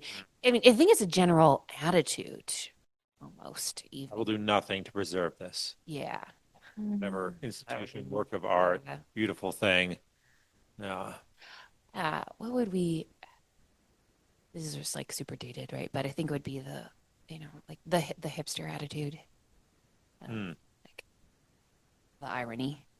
Hmm. Uh, nothing, nothing is serious. No, I read it that kind of like ironic stance towards sincerity. Right. Like, that was a Right. The very, opposite of earnestness. yeah, the opposite of earnestness. That was like a very millennial thing for a hot second. Oh. I don't know if it is anymore. It's also like a Gen X too. Uh-huh. The thing. Um, but just yeah, like Let it burn. yeah, let it burn. But like sincerity is something to be mocked Hmm. there, and so there's kind of like that kind of general attitude. Right. Oh, and I think he's witnessing the mid 20th century Hmm. version of that. Ah. like if you had the Wright brothers and someone was like, as if that thing would ever fly. Ah. That's what he's going at. Yeah, that's right. Yeah, Right. exactly. Right. I didn't I didn't realize that you wanted to ride a kite that badly. Yeah. Yeah. Uh, No, no, this is the future. Yeah. But yeah, you can't possibly be bothered. Take it. To see it truly. Yeah. yeah, To see the right. Yeah, goodness in it. this is the future. Yeah, right. This is good. This is beautiful. Even I mean, there's a kind of sublimity in Hmm. flight, and I mean, and certainly in the sort of early stages of flight, Mm. captures that. Yeah, that sense of the sublime, Right. the like the astonishing power of human ingenuity and Yeah. engineering ingenuity.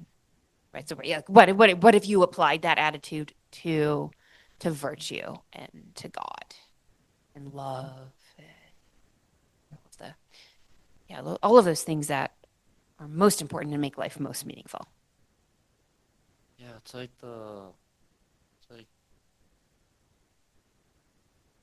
jeering almost. It's that category. Mm. Right. The opposite of Sam Gamgee. Yeah. Yeah. Yeah. Right. Yeah. Yeah. Whatever Sam Gamgee is not, Yeah. may well be flippancy. It's maybe yes. Yeah. Right. Right. Like I mean, Sam Gamgee would probably be a prime target, right, for a kind of flippant attitude. He's so earnest and so sincere, so freaking loyal. Hmm. Like, really? Come on, Sam. You really think, I mean, Frodo, like, is he really worth it? Kind of pale and snivelly and, I don't know, not deeply robust. Like, yeah, like, yeah, I think Sam would be a prime target there. Some funny memes about Sam. It's like ultimate Chad. He's just like, okay, he goes on an adventure with his friend, kills a giant spider, destroys the ring, figures out how to get back, goes through literally everything you could not imagine going through, and then has like 10 kids. The ultimate hero's journey. Yeah. Yeah. Sorry, he does. Comes back to be Mayor, right? Like, yeah, comes back to be a 7 natalist. times or something. Hmm. Yeah. Right. And you can't really argue with flippancy because the whole premise of it is that nothing is worth taking seriously. Yeah, that's right. Yeah. Yeah, it's not coming necessarily from a position, precisely.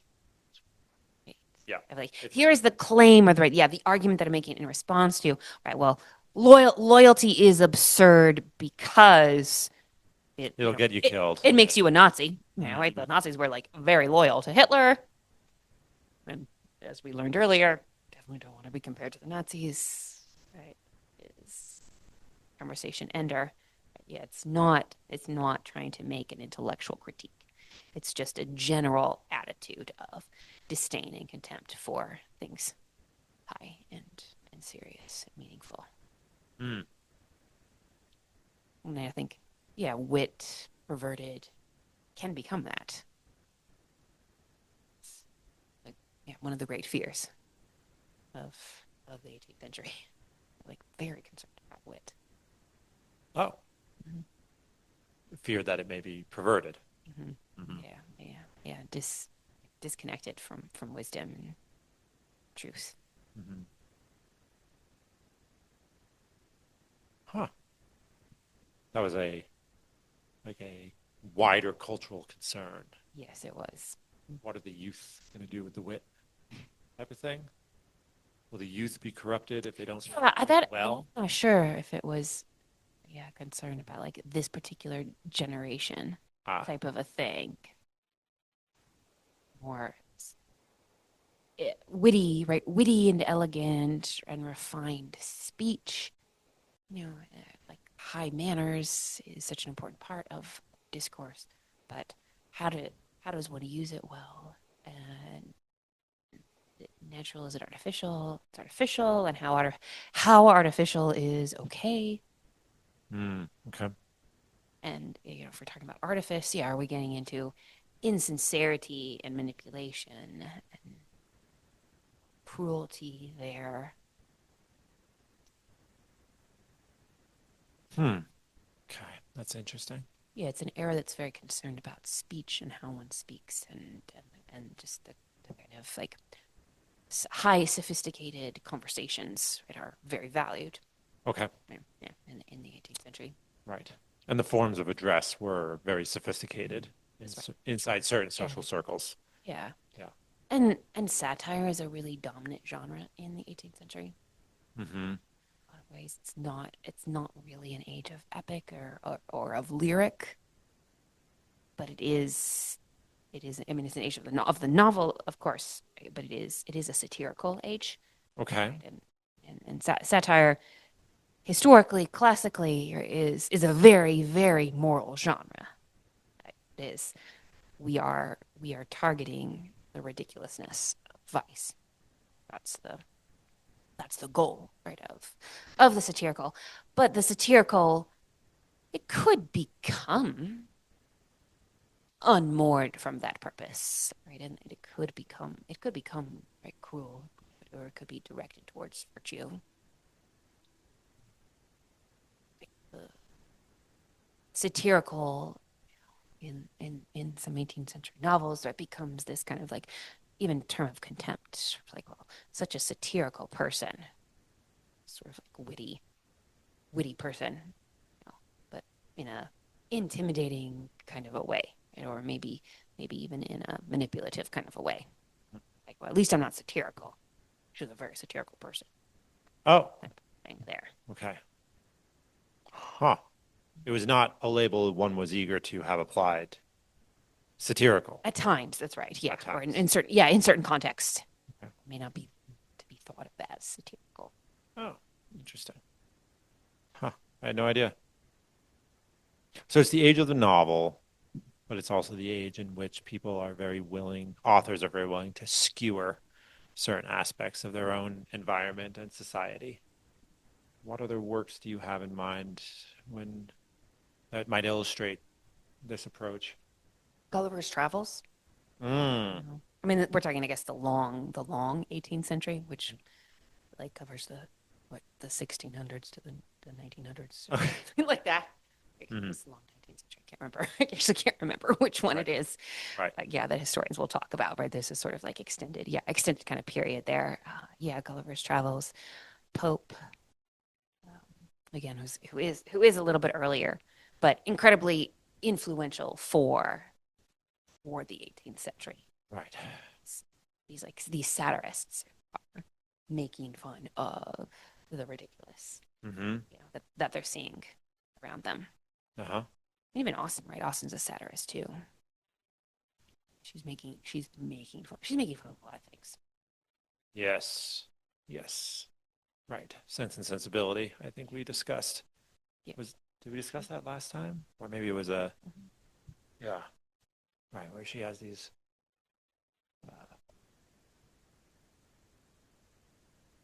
passages about how it seems to me, particularly groups of women talk and relate to each other and what they discuss and what they talk about. And it's eye-opening, but also you get just a little taste of acrimony from some of the ways Hmm. that she discusses these social norms among groups of well-bred and wealthy women. D.W. Harding, Austin critic, mid 20th century, talked about her regulated hatred. Regulated hatred. Regulated hatred. Yeah. Huh. So it's not dysregulated. It doesn't come out in these explicit bursts of passion, but she has a regulated hatred for the society around her. I think he's very dark and very extreme in the way that he presents her regulated hatred, but I think she does have some. He's on to I something. think he's onto something. Yeah, I Right. think He's she got not some. making it I up. don't think he's completely. Yeah, I think he's seeing something that's in her. Yeah, yeah, yeah. Yeah, she does. The viciousness, the corruptness, the selfishness, the self-absorption, materialism of her society. Hmm. And it does come through, I think, in a kind of uniquely intense and dark way in Sense and Sensibility. Okay. Right. I That certainly aligns with my experience of reading her. It seems to me that in Emma and Pride and Prejudice, there are characters that we laugh at, characters that we roll our eyes at to some degree, but we don't see them as representations of the entire society. Although Pride and Prejudice has a touch of it, right? It And does. then the entire town discovered overnight that they had all believed that Mr. Wickham to be That's right. Yeah. a suspicious and untrustworthy Previously had character. had no inklings whatsoever, right, that he was an unworthy person. But now they were all like, "Oh, well, I knew all along." All right, I had a feeling. You think it's there in the other novels, but it's presented in more muted way, more playful than it is in Sense and Sensibility. Right. Yeah. Hmm. Interesting. Oof. That's a lot to think about. Uh, yeah. Man, where did we leave off when we went off? Were we talking about Christmas carols? Yes. Oh man, Rudolph the Red-Nosed the Reindeer. Christmas carols that we love to hate. Yeah. From your perspective of Hatred. this, right? Yeah. Sorry, yeah. Oh, you're right. I've had some Yeah. rants. Yes. A rant is a sign of the dysregulation of your hatred for a given thing. Yeah. You feel compelled to say it whether or not your audience is ready to hear it. Yeah. That's right. Yep. hmm Hmm. Yep. Yep.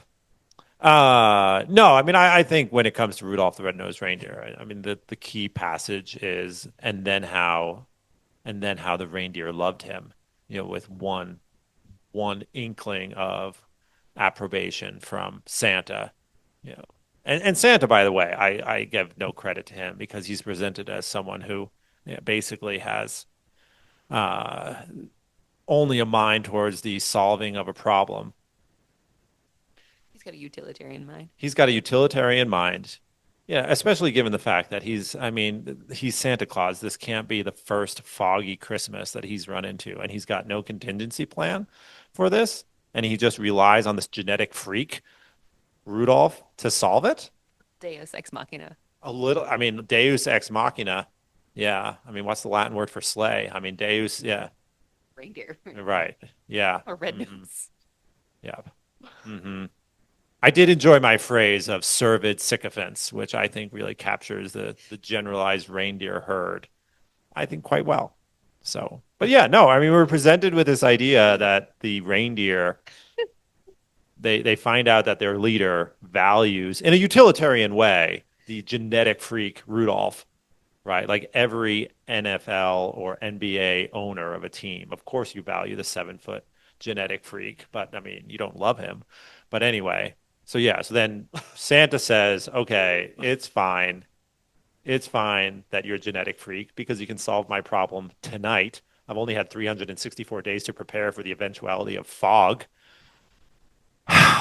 Okay, and then it says, and then how the reindeer loved him. I mean, you know that these you know that these brown nosers, literal brown nosers, will turn on poor Rudolph should anything happen, right? The fog clears and he's back to being the bottom bulb on the Christmas tree, so to speak. It's dark. Anyway, so yeah, so that's some dysregulated hatred on my part because, yeah, you give me an opening, I will talk about this Christmas Carol. Ugh. Yeah. Did you have to sing it a lot as a kid? Yeah, not any more than any other fa la la la folly, but I mean, I did have to sing it. Yeah, Mm-hmm. because every Christmas we do like we our one block. How did it go? Yeah, one block of our neighborhood would gather for a Christmas party, and then we would go around the rest of the neighborhood of several blocks and knock on doors and sing Christmas carols to everybody. So we did that growing up. So.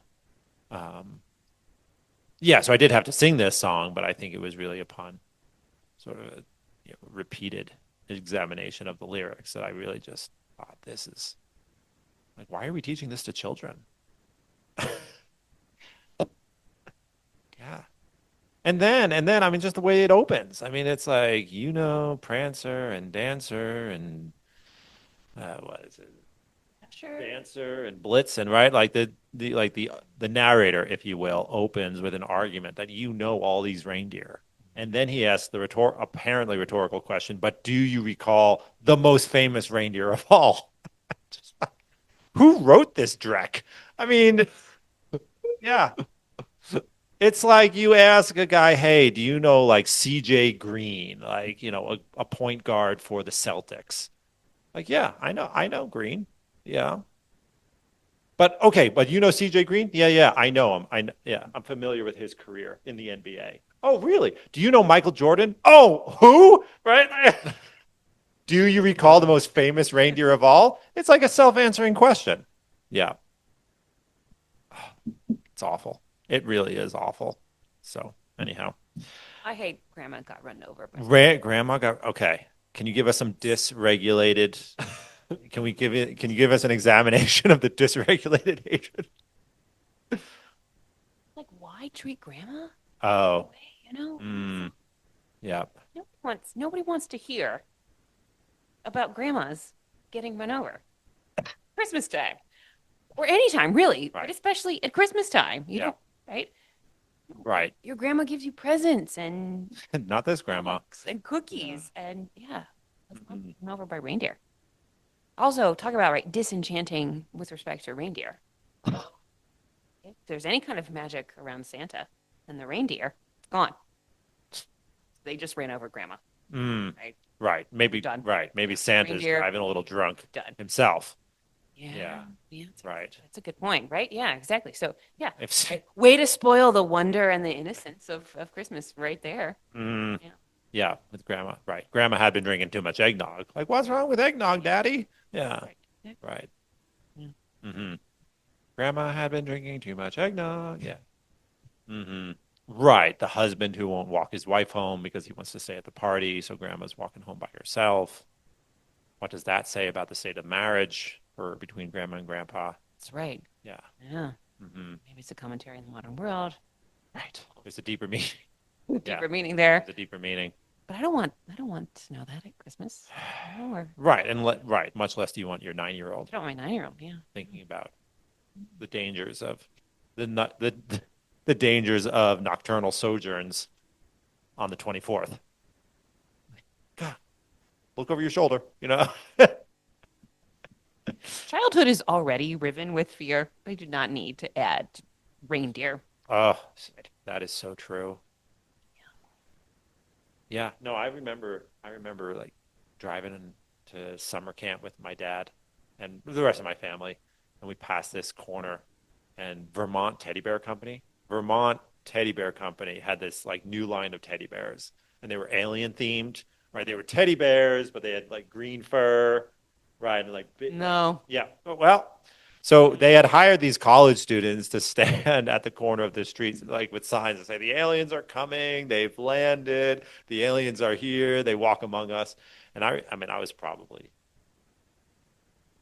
old enough to read these signs, so I had to be 10. And I saw these signs, and I thought, "Oh, great, great! Like, this is terrible. The aliens are here." And my parents are saying or doing nothing about it, right? They're taking us to summer camp. Are my parents blind to the danger because the aliens are here? People on the corner of Marlowe and West in Burlington know that the aliens are here, but my parents are Parents are apparently completely oblivious. blissfully unaware. Well, parents. Yeah, I had to bring it up to my dad. I said, "Dad, what about the aliens?" Yeah, like, are we doing anything? Are we doing anything to prepare these aliens? What's our plan? I had trust issues as a kid. Yeah, my parents deserved more. They honestly did. I was hard on my parents as a kid. I wanted them to be generally more prepared than we were. Yeah. Oh, Or the aliens. oh yeah. I mean, we were up in rural Vermont, and I wanted us to all have gas masks in case of a sarin attack, post 9/11. My dad said, "Jonathan, we're not getting gas masks for everybody." Oh, yeah. The worst part is that my dad had a respirator in his, for, when he spray painted things like that. So I knew that he had a respirator, which I thought was a gas mask. So I thought he had one for himself. He was holding out on He had one adult-sized respirator, and he was refusing to provide for the other. That is some deep trust issues. Oh, there, John. deep. Oh, Yeah. not good. Not good. Apologies. Shout out to my dad. Also, apologies. I had trust issues as a 9-year-old. Oh, anyway, well, that was a little detour. So, but no, so you've coached people with writing, and obviously you've coached people in how to articulate their voice, right? But when it comes to spoken rhetoric, I mean, do you feel like this is something, especially rhetoric in general? It seems that yes, that with practice you can get better at it, but particularly with wit. I mean, do you think this is something that is this a faculty that can be developed in people?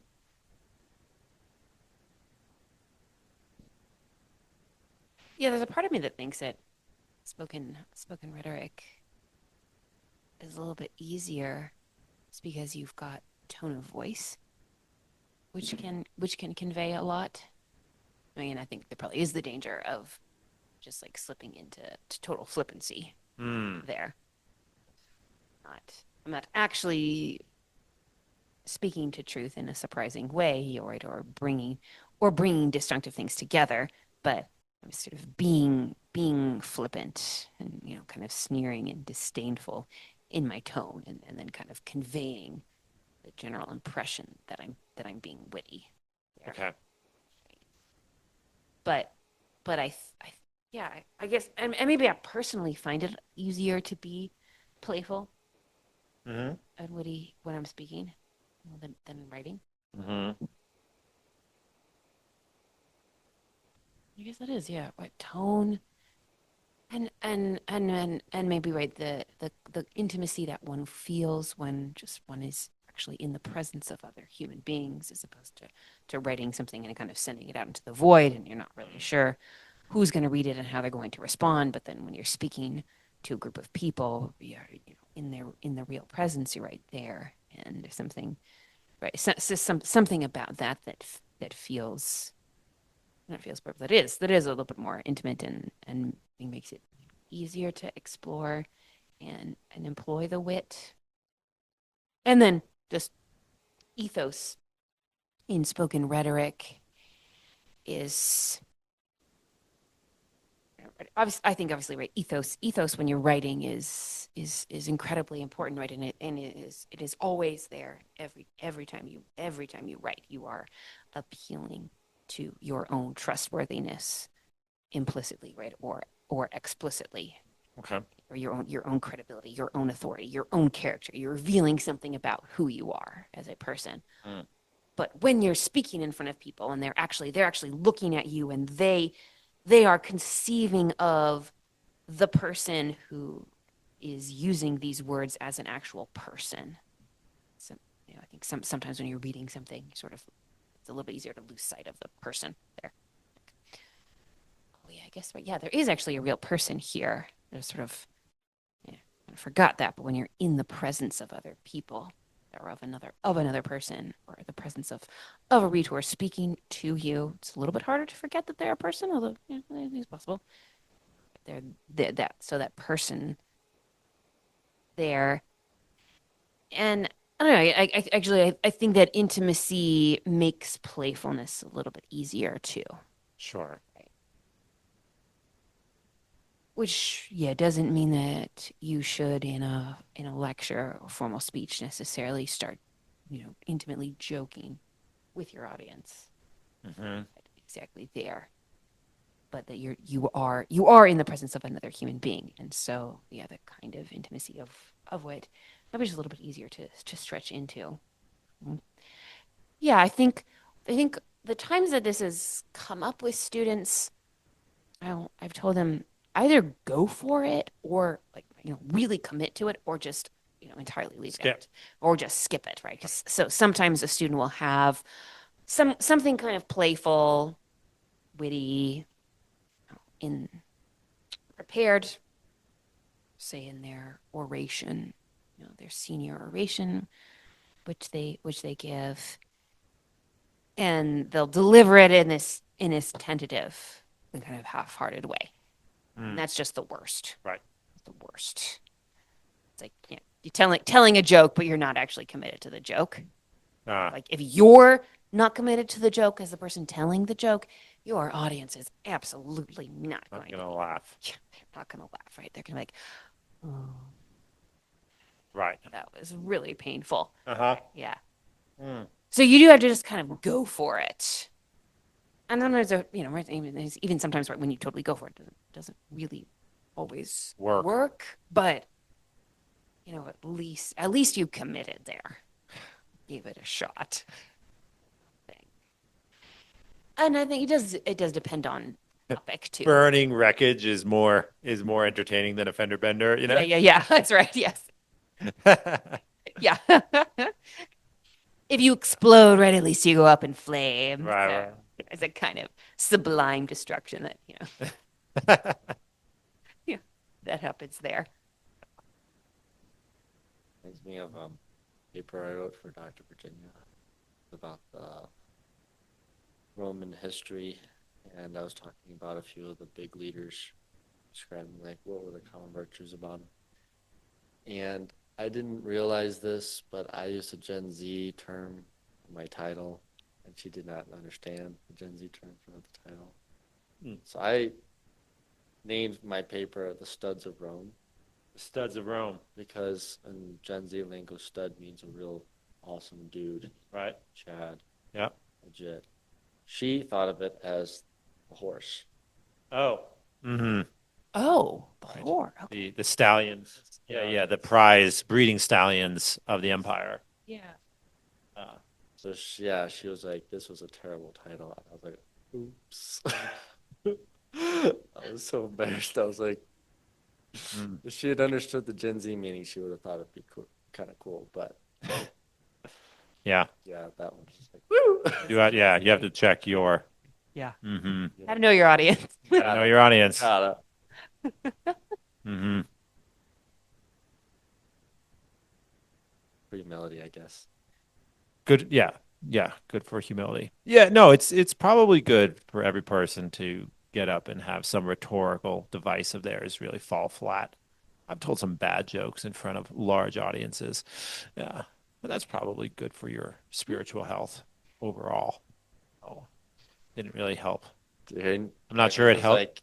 Like, his ego meter's at 0 now. Mm. Oh, yep. We're good. Not That was sure. painful, but Right. Also in your practice of the art too, right? Like discerning Yeah, Does that you work or does it not work? Right? right. Is that a good joke or is it not a good joke? Or maybe it is a good joke, but this is not the audience for that joke. Or I missed the premise. Yeah. What was Chris Rock said that? He said there's a lot of funny comedians and they've got great punchlines and they know the premise of their joke, They but don't they don't set set it up the up. premise to Mm, mhm. Yeah. great point. Yeah, Hmm. it's a great point. Yeah. Yeah. Yeah, someone was. It's kind of like someone telling a story and they're like, they'll start laughing at their story they're telling, but you're not hearing any of the details that are Oh, making them laugh. Kind of like, I'm not getting any of this. So you're kind of like Yeah, half that's laughing, funny. kind of like be a part of it, but can't really genuinely laugh because you don't find what's funny. Yep. Yep. I think, yeah, you're right. I mean, you can surely develop your sense of what is funny, right? And what is amusing and what is ridiculous. You can train your vision at least. Okay. Maybe that seems to be like part of a kind of training in wit. Certainly not all of it, but of becoming better able to perceive the right, the absurd, the ridiculous, Okay. the disjuncts, the fact that man is right, both body and soul is a pretty ridiculous thing, and kind of seeing that better and more deeply, I think is a kind of anthropological foundation for for wit. Mm-hmm. And I suspect that some of that is behind the wit of a Lewis. Or right, perceiving the ridiculousness of vice, the ridiculousness of folly. Mm-hmm. It's ridiculous. Or the hypocrisy of society that thinks, right, as soon as Wickham's misdeeds come out, everybody was saying, to themselves, like, I knew all along. Mm-hmm. I had a feeling. I had a feeling. I knew. I had a feeling this guy was up to no good. Yeah, that they did not, right? But realizing that is a thing that human beings do. We sort of like back read signs. Mm-hmm. Oh, thus my intuition aligned. That tingly feeling that I had on Tuesday. That was a premonition. Yeah. And I think we do have to give ourselves a little bit of credit in that things do sometimes blip on our radar and we say, and I think we are evolutionarily designed to do the following. That was a little weird. It's probably fine because most of the time it is fine, right? Uh, right. We thrive and survive as societal creatures because we let things slide instead of making a big deal out of every odd thing that we encounter because most odd things are simply that they're just odd, right? He's not dishonest, he's just quirky, right? Or he's not angry or rude, he's just he's on the spectrum. So he says some weird stuff, but I mean that makes space for con artists and frauds because they basically take advantage of our fundamental inclination to trust our surface read of things. Mm-hmm. Yeah, yeah, that's right. Yeah. Oh, I Yeah. didn't. I mean, Wickham is in part able to thrive and survive in the way that he thrives and survives. I mean, basically just always moving on to a next series of victims because generally speaking, people are fairly trusting, right? But a society that was not fairly trusting as a general mode would be impossible to maintain. Yeah. Yeah, yeah. The last time that I read Pride and Prejudice, it kind of jumped out at me. It was in conversation with some other people too, right? That Darcy is kind of isolated and alone. He does have Bingley. It's a kind of friendship, but doesn't really have a whole lot of companions. And part of that is he has this kind of ironic distance and detachment, and he's perceiving the absurdity or the ridiculousness, right, or the vice or the weaknesses, right, or the folly of other people kind Mm, of all the time, right. which does separate you from the group. Hmm. There's some right, there is communal value in not always attending to the vices of other people. Right. And right, yeah, sometimes realizing that what you think is right is vice is not actually vice. It's just right, there's some other explanation for this. But that, yeah, if I'm constantly distrusting or constantly thinking of other people as ridiculous and absurd and kind of lower than me, beneath me, I actually end up being kind of lonely. Hmm. I don't really have, a friend there. No one wants to stick around in the company of someone who makes it fairly obvious that they think you are beneath their Yeah. beneath their talents or beneath their attention or beneath whatever. Yeah. Yeah. Hmm. Yeah. Yeah. Unfortunately, yeah, I know someone who's like that. Yeah. Yeah, that sucks. Yeah. Mhm. 20 minutes of talking to this person and you realize, oh, no, they think I'm an idiot. Like, well, not much motivation to come back and talk with them again. That's right. Yeah, I don't want to go hunt buffalo with you. Mm, Right. Yeah. Evolutionarily speaking, right? Like, I don't want to be in community with that kind of a person. right. Right. Right. Yeah. And I think Austin Enright is deeply aware of that possibility. And both Lizzie and Darcy have to go through a humbling process. Hmm. Like, we thought we were so smart, we're so special, and we had all of these reasons for pride, Hmm. and kind of considering ourselves some kind of unique species.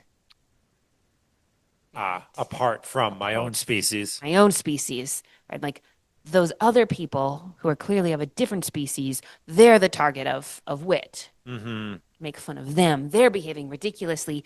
I myself am the neutral or extremely Dispassionate wise, observer. dispassionate observer, arbiter of the ridiculousness of others. Right.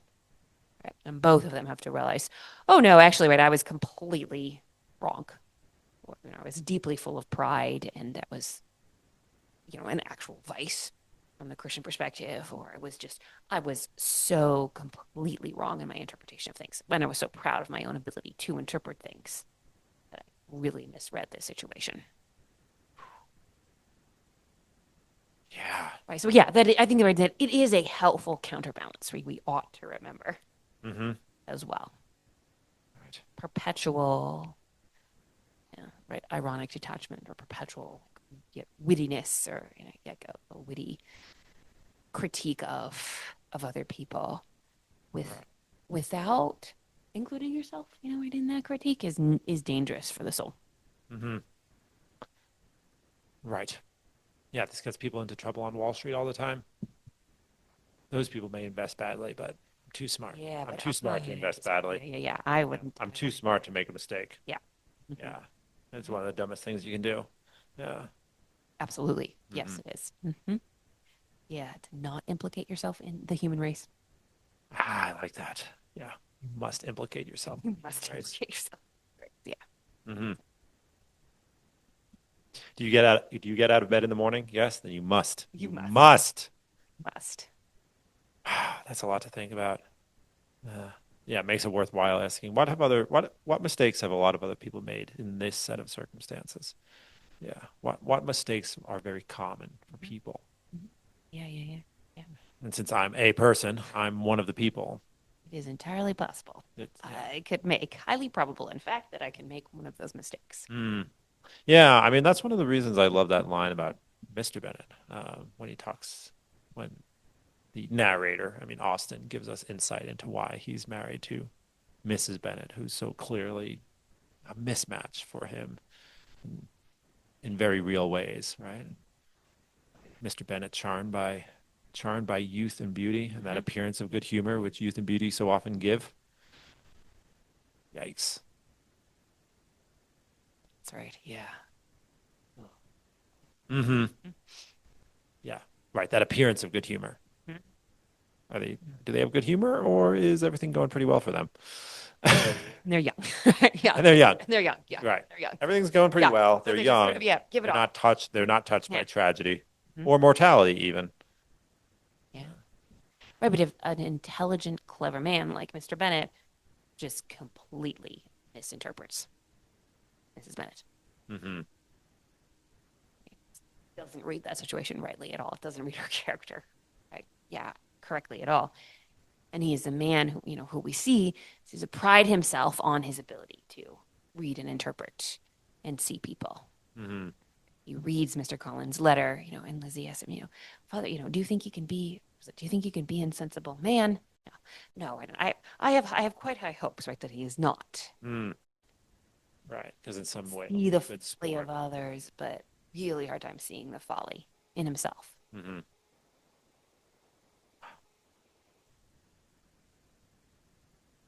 Hmm. Right.